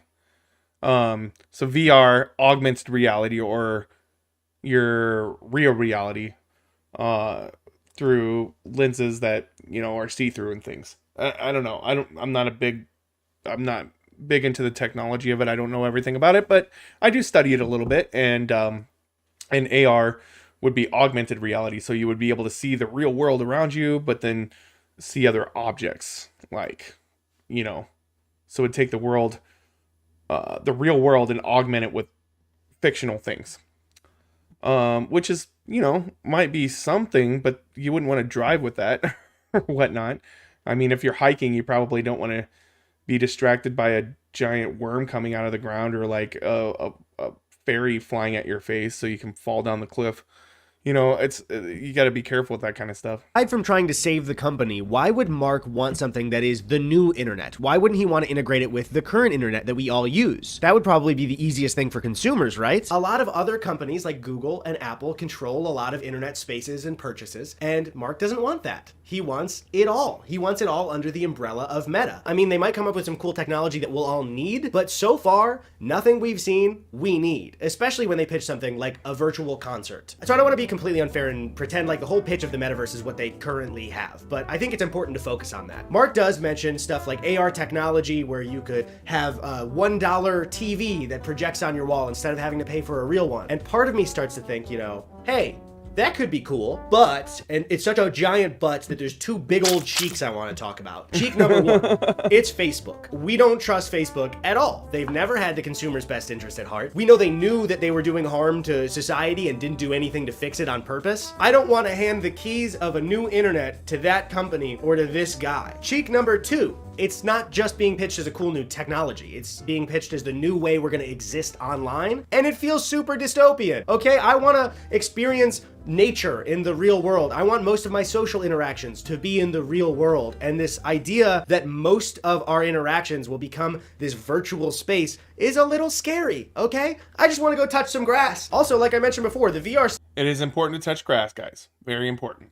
So I kind of get this too. I think that if like the metaverse existed more like video games do, like you could go in there while you were at home, or like while, you know, and fly around on dragons together, or like, you know, siege a castle, or travel to a different planet or whatever, you know, with your friends in an experience that you're playing for a few hours is one thing, but for you to be able to have to do all of your work in it, I mean, these headsets aren't extremely comfortable either for long periods of time. So if you were doing all your work, all of your studying, everything in the metaverse, I think it would get a little old after a while. And but if it was treated more as an entertainment plaza where you could go to different strange new worlds and seek out new life and new civilizations and shit like that, then it would be probably pretty cool. Like, you know, so like one giant MMO kind of thing. And it could be used for business and school at some points, but like if you were to want to go to college abroad but didn't have the money to go to college abroad or something like that, that might be cool. But for the most part, you're not going to want to live your whole day in that. Stuff is not a new idea. It's Facebook doing what they've always done. Instagram stole Vine's video, and then TikToks with Instagram Reels, and Snapchat Stories. Facebook did the same with a lot of features, but they pitch it as their own idea. And that's exactly what they're doing with the start of the metaverse, which is not a great start to steal other people's ideas and pretend that it's your own. But before, we were already on those platforms. So they were like, we know you have a Facebook account, we know you have an Instagram. Let's entice you to not go to these other apps because we'll just steal what they had. But now they're trying to convince us to jump onto a new ship. They have a sinking ship, and they've used funds and wood from the sinking ship to make a new ship that they're not sure floats, and they're asking us to jump to it with them. And I don't exactly want to do that, especially... I like that analogy. That's a pretty good analogy. Especially when I know that they suck. And I think that's the sentiment of most people. And I think most people just don't think it's that revolutionary of an idea, and they also don't think it's worth trusting Facebook for because it's not that revolutionary yet. There's also one giant elephant in the room that I haven't really addressed this video, but I need to say how I feel about it or I won't feel good about posting this video. And yeah, I'm gonna talk about NFTs for a second. Before you comment that I don't know what I'm talking about, maybe maybe, sure, I'm your average person, but I've done my best to try and observe the NFT stuff for the last couple of months. I'm not saying that blockchain technology has no use in the future, but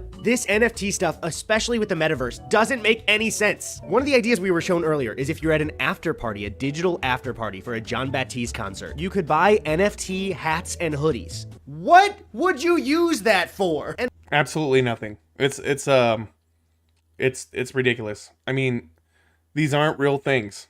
It's like, and they do this in video games too, right? Like, but so what would be cool, I think, if you could buy something in a video game and take it over to another video game.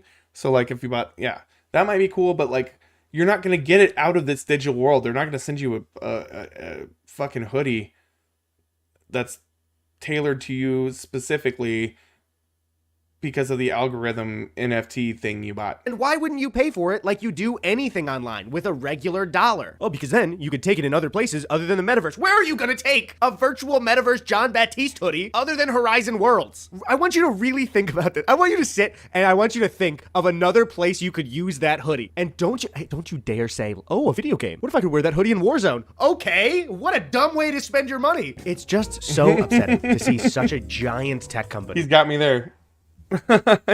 With such a hold on the balls of the world, start the, quote, new internet where they will have full control and include a scam in the beginning of that new internet. I don't even know if every NFT is a scam, but I know if you're actively participating in a lot of them, there's a high chance you're either hoping to scam someone or currently getting scammed, and Mark Zuckerberg knows that. He doesn't want you to go into the metaverse and buy NFTs for your own benefit. And anyone who believes this stuff and is like, wow, the metaverse and the NFT stuff is really exciting. You know what I hate about Mark Zuckerberg?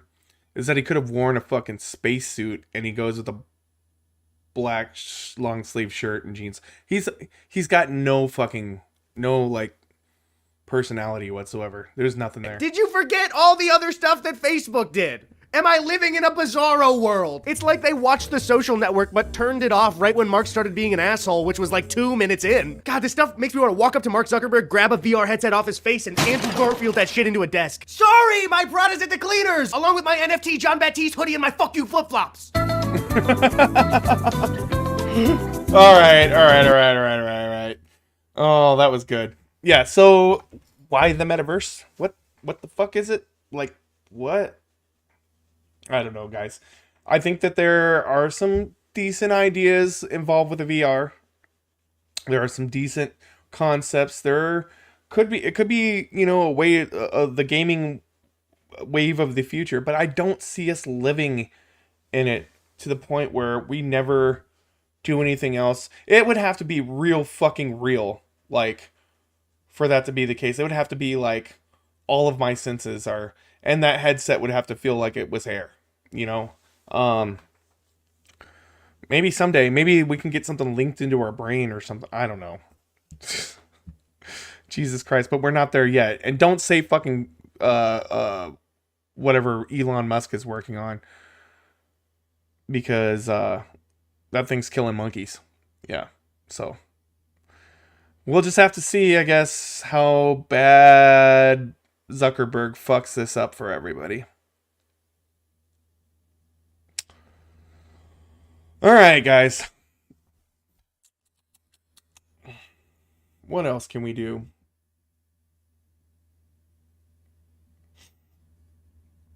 I'm really feeling kind of antisocial, so I don't really want to go on PrimeCayes tonight. Next week, I promise, I'm going to go on. You know, fuck it. Let's see here. We're going to leave those in there for what's this? Let's see. We'll do one more video. How long was this? How many schools? It's probably pretty fucking long if I remember correctly. Yeah, it's 45 minutes. We're going to wait on that one.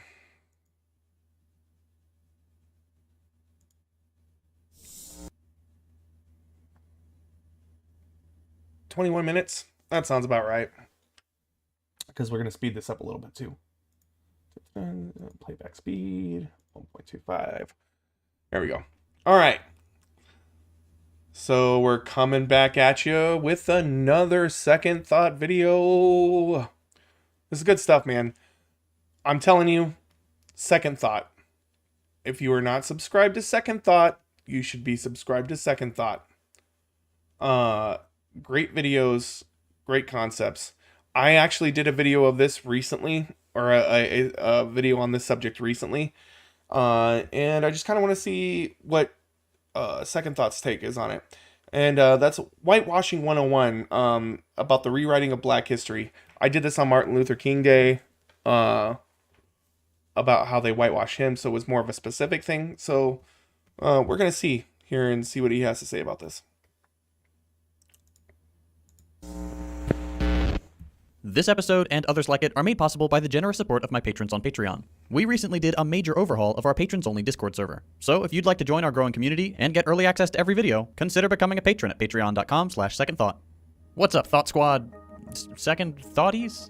members of the Sec community? I don't know. Forget it. Hello, viewer. Thanks for tuning in to a very special I love that he's putting more comedy into his videos these days. Episode of the Second Thought broadcast. This week, we're looking at radical figures and how they get whitewashed. Again. Wait, did we do this already? Oh, we did. Oh, okay. But actually, you'll find this very interesting. This time we're doing it. We're doing. It's actually very different because this time it's gonna be even more materialisty or something. Okay, jokes aside, here's the truth. It's Black History Month, the shortest month of the year, the only month corporations acknowledge that black people exist, the month the FBI tweets nice. Do you think they did that on purpose, like put it as the shortest month of the year? I don't know. Things about MLK, despite once sending him a letter urging him to kill himself. And I want to hijack this consumerist bandwagon to look at some figures within the Black revolutionary tradition. We're going to talk about the recuperation of their identities and struggles, and the way their characters get canonized in the American historical. This is basically like what I did on my video. Basically. I mean, yeah. Tradition. The point of this episode is to try to correct some narratives. History is written by the victors, and sometimes that means the parts they don't like get cut out. So, we're gonna bring back some of the cutout parts and try to paint a fuller picture. Try to get a better idea of what went on and why those parts get cut out in the first place. And before we do, I've gotta say that this video will definitely not give you the full picture. I've got like 20 minutes here, and these are whole-ass human beings who were full of contradictions, who changed their mind, who gave hundreds of speeches, and who had to constantly adapt to changing circumstances. There is no single MLK or Nelson Mandela, but there is more to them than you probably already know. And one of the biggest parts of their stories that gets cut out is the deep influence of socialist thought on their philosophies and political goals. So let's talk about that. That's why they get whitewashed. We can't completely like push these people out of history. They're too popular. So we're just going to make sure that people think that they're good old-fashioned American capitalists. A good place to start with all this is MLK's politics. Martin Luther King Jr. is a great person to talk about because no other figure is more celebrated and one-dimensional in American history. Second only maybe to decorated war hero and Purple Heart recipient Flat Stanley. Oh, wait, he's two-dimensional. Thank you, I'm here all week. Please clap. Because today, it's pretty difficult to find anybody who doesn't claim MLK's legacy as their own.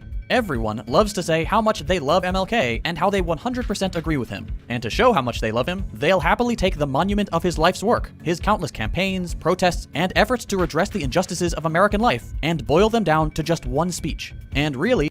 Yeah, that PragerU video pisses me off, by the way. To just one line of that one speech. And everybody loves that one line. Our ears that we must judge one another by the content of our character, not the color of our skin. Now, he wanted people to be judged by the character and not by the color of their skin. On the color of my skin, but on the content of my character. We should judge our fellow citizens by the content of their character. I want to just slap Josh Hawley right in the face for fucking even quoting Martin Luther King. He'd probably burn him on a fucking cross in his front yard if he could. Not by the color of their skin. This obsession with the content of their character line and the I have a dream speech in general is no accident, by the way. It's been part of the tactical recuperation of MLK's legacy by the American state and its defenders for decades, an effort that is immortalized in the Reagan years. Why Reagan?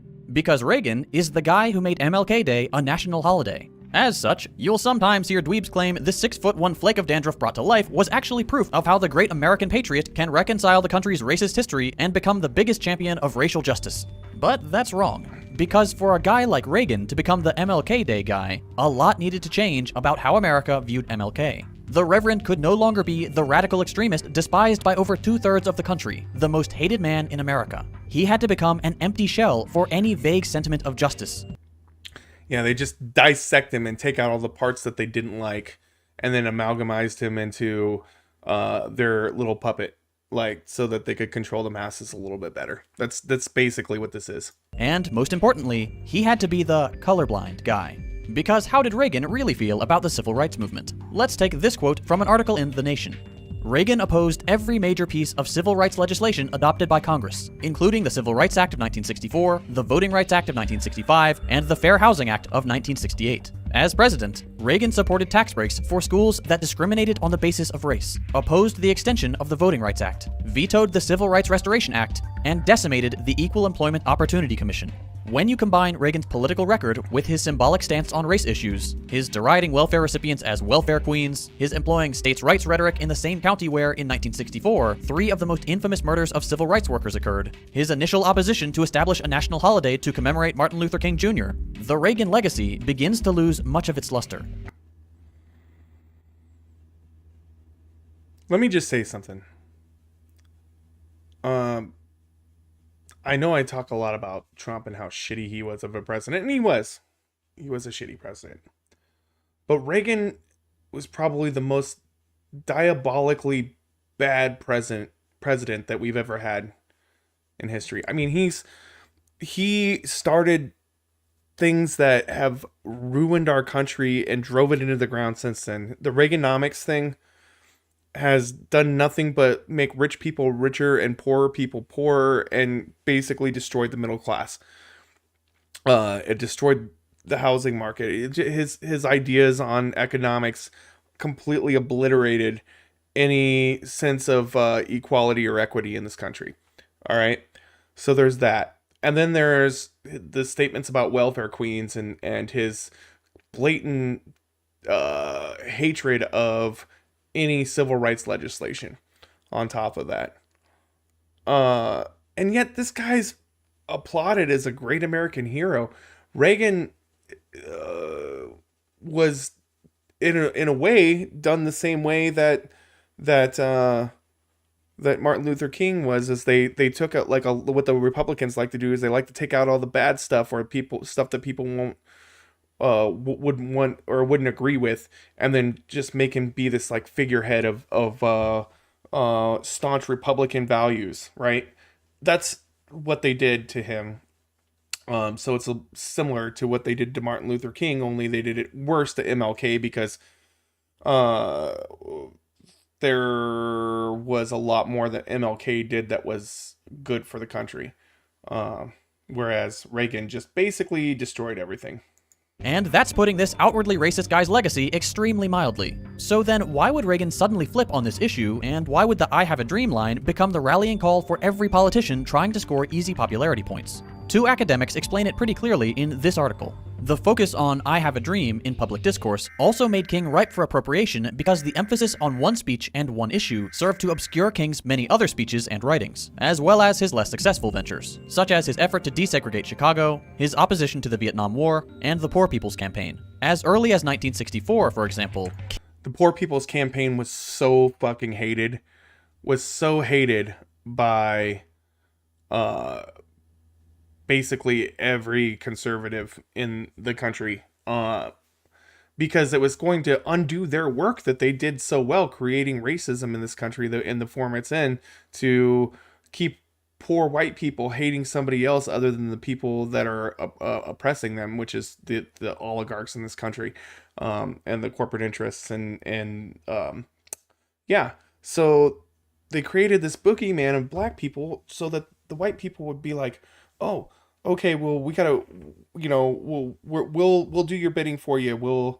We'll take second-class citizen as long as they're third-class citizens, right?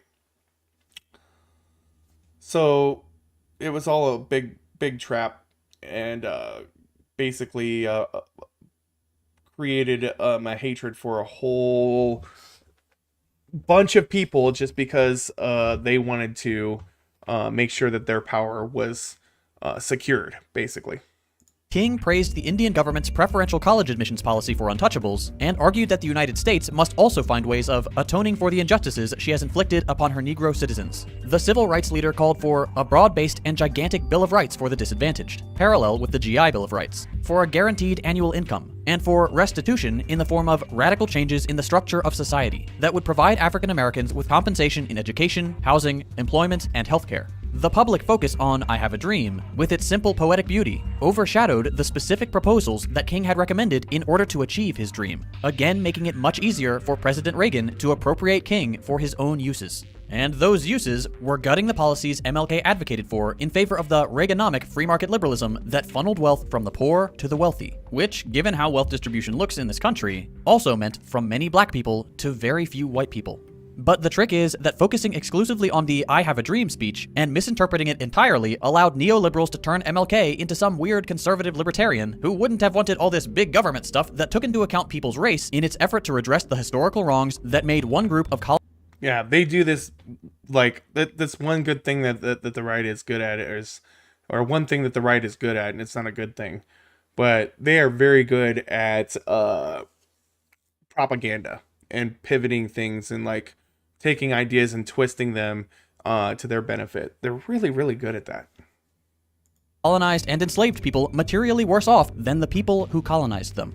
Dr. King would have hated redistribution, trust me. He loved and definitely wanted more of that sweet, sweet free market capitalism and the colonial and chattel slavery systems it was born out of. He doesn't want a race-conscious system of justice. That doesn't sound very colorblind, guys. Doesn't sound very content of our character. My best buddy MLK would definitely not approve.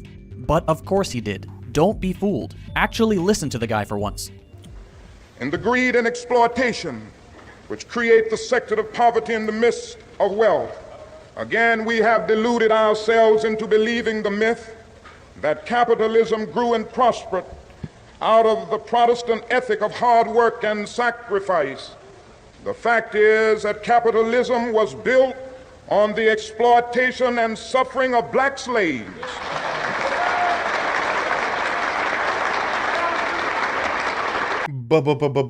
Based. Yeah, see, this is the real, like, you know, this is the stuff they won't teach you in schools. This is the real meat and potatoes of who the man was. And continues to thrive on the exploitation of the poor, both black and white, both here and abroad. We must also realize that the problems of racial injustice and economic injustice cannot be solved without a radical redistribution of political and economic power.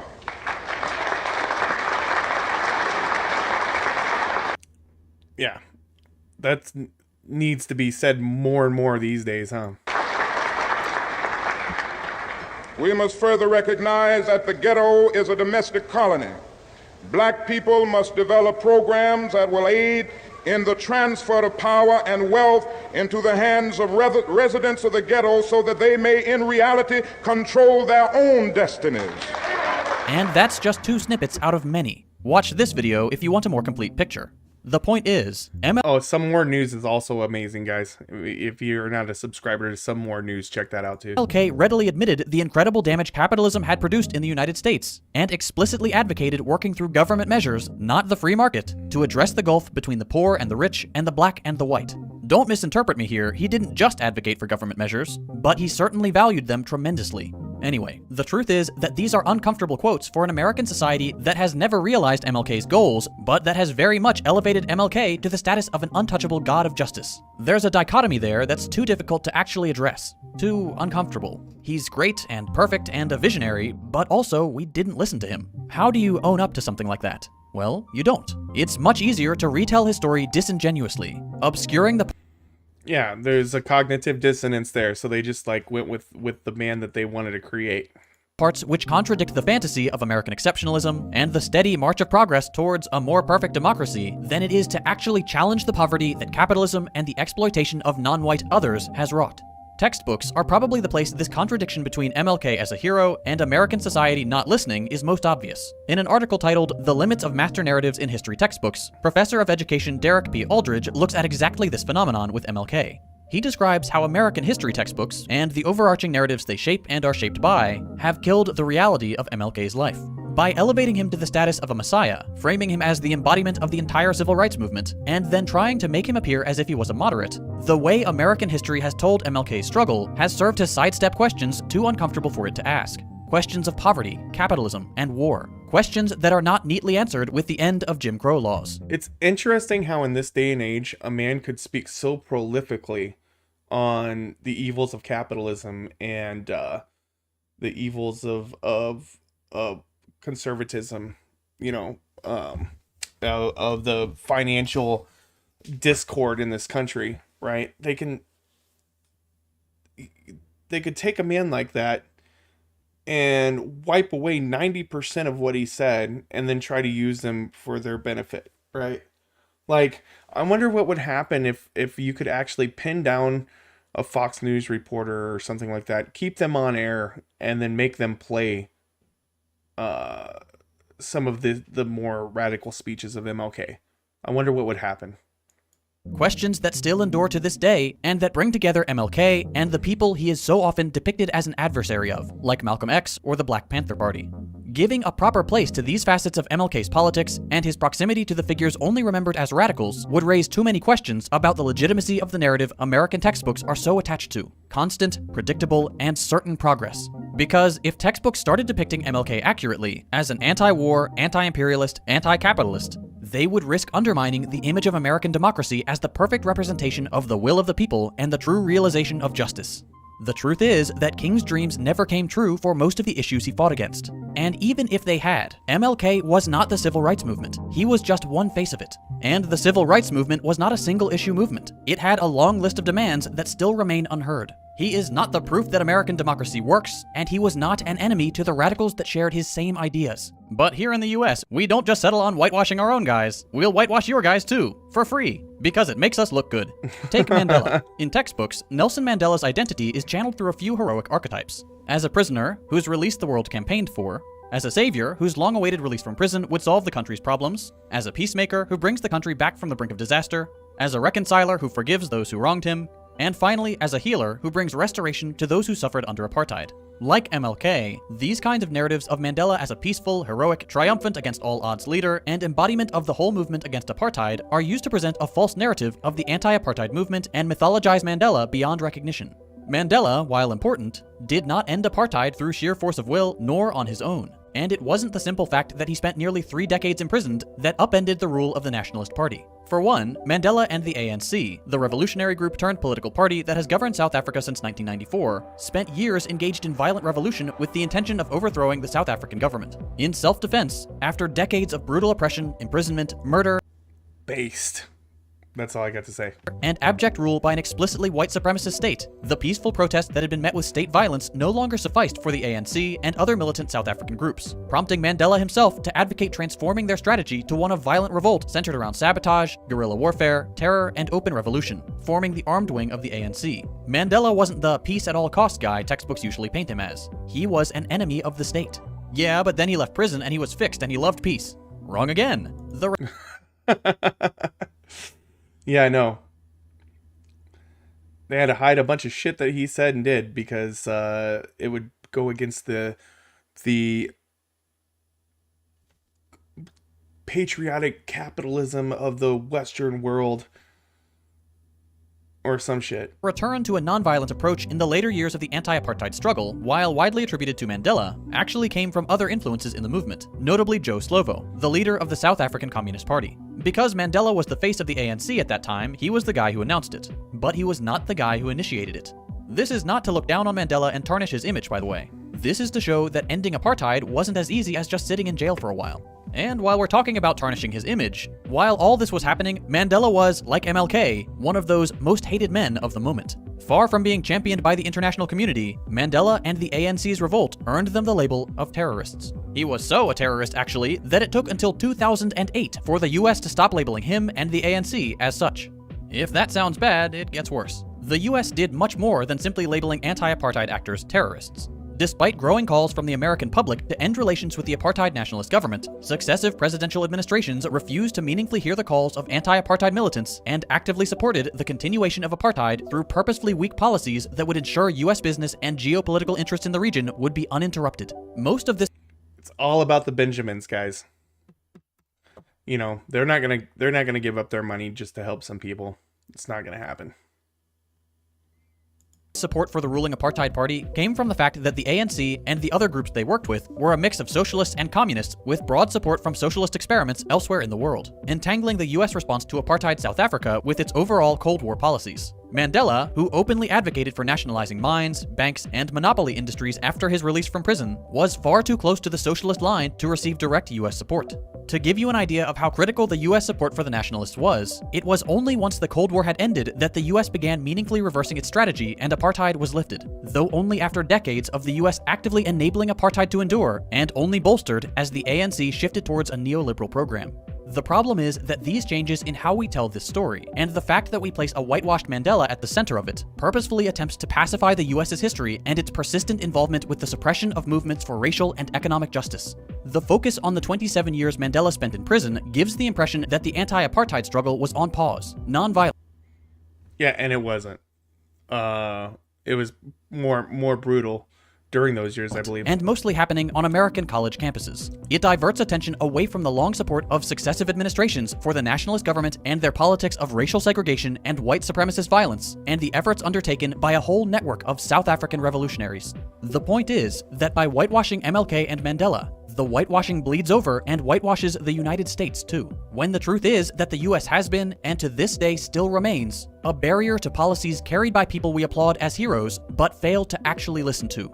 At this point, the video is pretty much done, by the way. My original goal when writing this was going to be talking about many more radical figures, like Malcolm X, Angela Davis, Assata Shakur, and Fred Hampton, to name just a few. But MLK and Mandela— Man, Fred Hampton got a shit deal too. I want to do a video on him someday for sure. Because Fred Hampton was trying to unite both the poor whites and poor blacks and, you know, basically poor people in general as well, and pretty much got murdered for it. Mandela ended up being such big topics that I didn't have the time to get to it. So as a compromise, in the spirit of trying to correct narratives, and as a final treat for people who stay until the end, here's a few sentences on one of the movements that got the other side of the whitewashing coin: demonization. Demonization plays just as important a role as whitewashing, and it only really works when you've also created a whitewashed foil to play against it. So people like Malcolm X and the Panthers get the other raw end of the deal. Here are some of the facts. Yeah, they played Martin Luther King Jr. against Malcolm X and the Black Panther Party, and basically tried to set them at odds like they were on two separate sides, when they really weren't. Facts that get left out. The Black Panthers, targeted by the FBI's COINTELPRO and still remembered as domestic terrorists by much of the American public, led community projects to support and defend the black community. Free breakfast programs were instituted by the party to reduce food insecurity, particularly for young kids. Health clinics were opened to fight medical discrimination, and party members did patrols to monitor police officers when they stopped black people in order to prevent instances of police brutality. The Black Panthers did a lot of good stuff for their communities and for the world at large. I mean, trying to put together the Rainbow Coalition, for instance. The Black Panthers explicitly and with intentionality continued the mission of MLK and the Poor People's Campaign, only to be remembered as the bad guys with guns who went too far. That is why the whitewashed image of MLK is so valuable to the ruling class. They can pay lip service to a black hero while positioning him against his very own ideas. As one final parting thought, consider this. If you think that the Black Lives Matter movement is violent or unreasonable or moving too fast, you would 100% be in that 2/3 of Americans who said the same exact things about MLK. Yeah, if you look back and look at some of the things that were printed about MLK and that were used as tactics to discredit him, are the same exact things that are being used to discredit the BLM movement and civil rights today. Now, the other thing is that like white nationalists and people like who are racist and MAGA people, QAnon people, all of those people, they'll use the same tactics, but they say that they're patriots for doing it rather than violent insurgents. So, or, you know, violent terrorists. So it's very much a, you know, well, it's okay for us but not for you kind of thing, or pot calling the kettle black kind of thing. Guaranteed. So please, if you're going to honor Dr. King, do it right. Honor his actual legacy, one of devotion to the poor, the downtrodden, those that this country and the world have cast aside in favor of the almighty dollar. Martin Luther King Jr. was anti-war, anti-racist, and anti-capitalist. If your own worldview doesn't reflect those ideals, and you use Dr. King as a rhetorical weapon, you're being dishonest. But it's never too late to change your perspective. I mentioned at the beginning of this video that Alright. So yeah, it's very, very similar to a lot of the themes that I brought up in my video as well. I didn't get into Mandela, it was Martin Luther King Day, so I pretty much stuck with him, but said a lot of the same things. So definitely something that that we could change about our society is taking these characters and, you know, basically changing them into something they weren't, so that we can save face and use them to push a conservative agenda or something that's going to hurt the working class. It's just ridiculous, man. Totally ridiculous. All right, guys. I am already feeling pretty shitty right now. I've been dealing with, like, it seems like a cold. I don't know what it is, but like I've had a head thing going on for a few days now. I'll get back into the regular swing of streaming for longer periods of time. I'm going to start trying to do 4 hours on the regular. But I can't tonight. I'm not feeling it as far as that's concerned. I think I got a couple of good segments.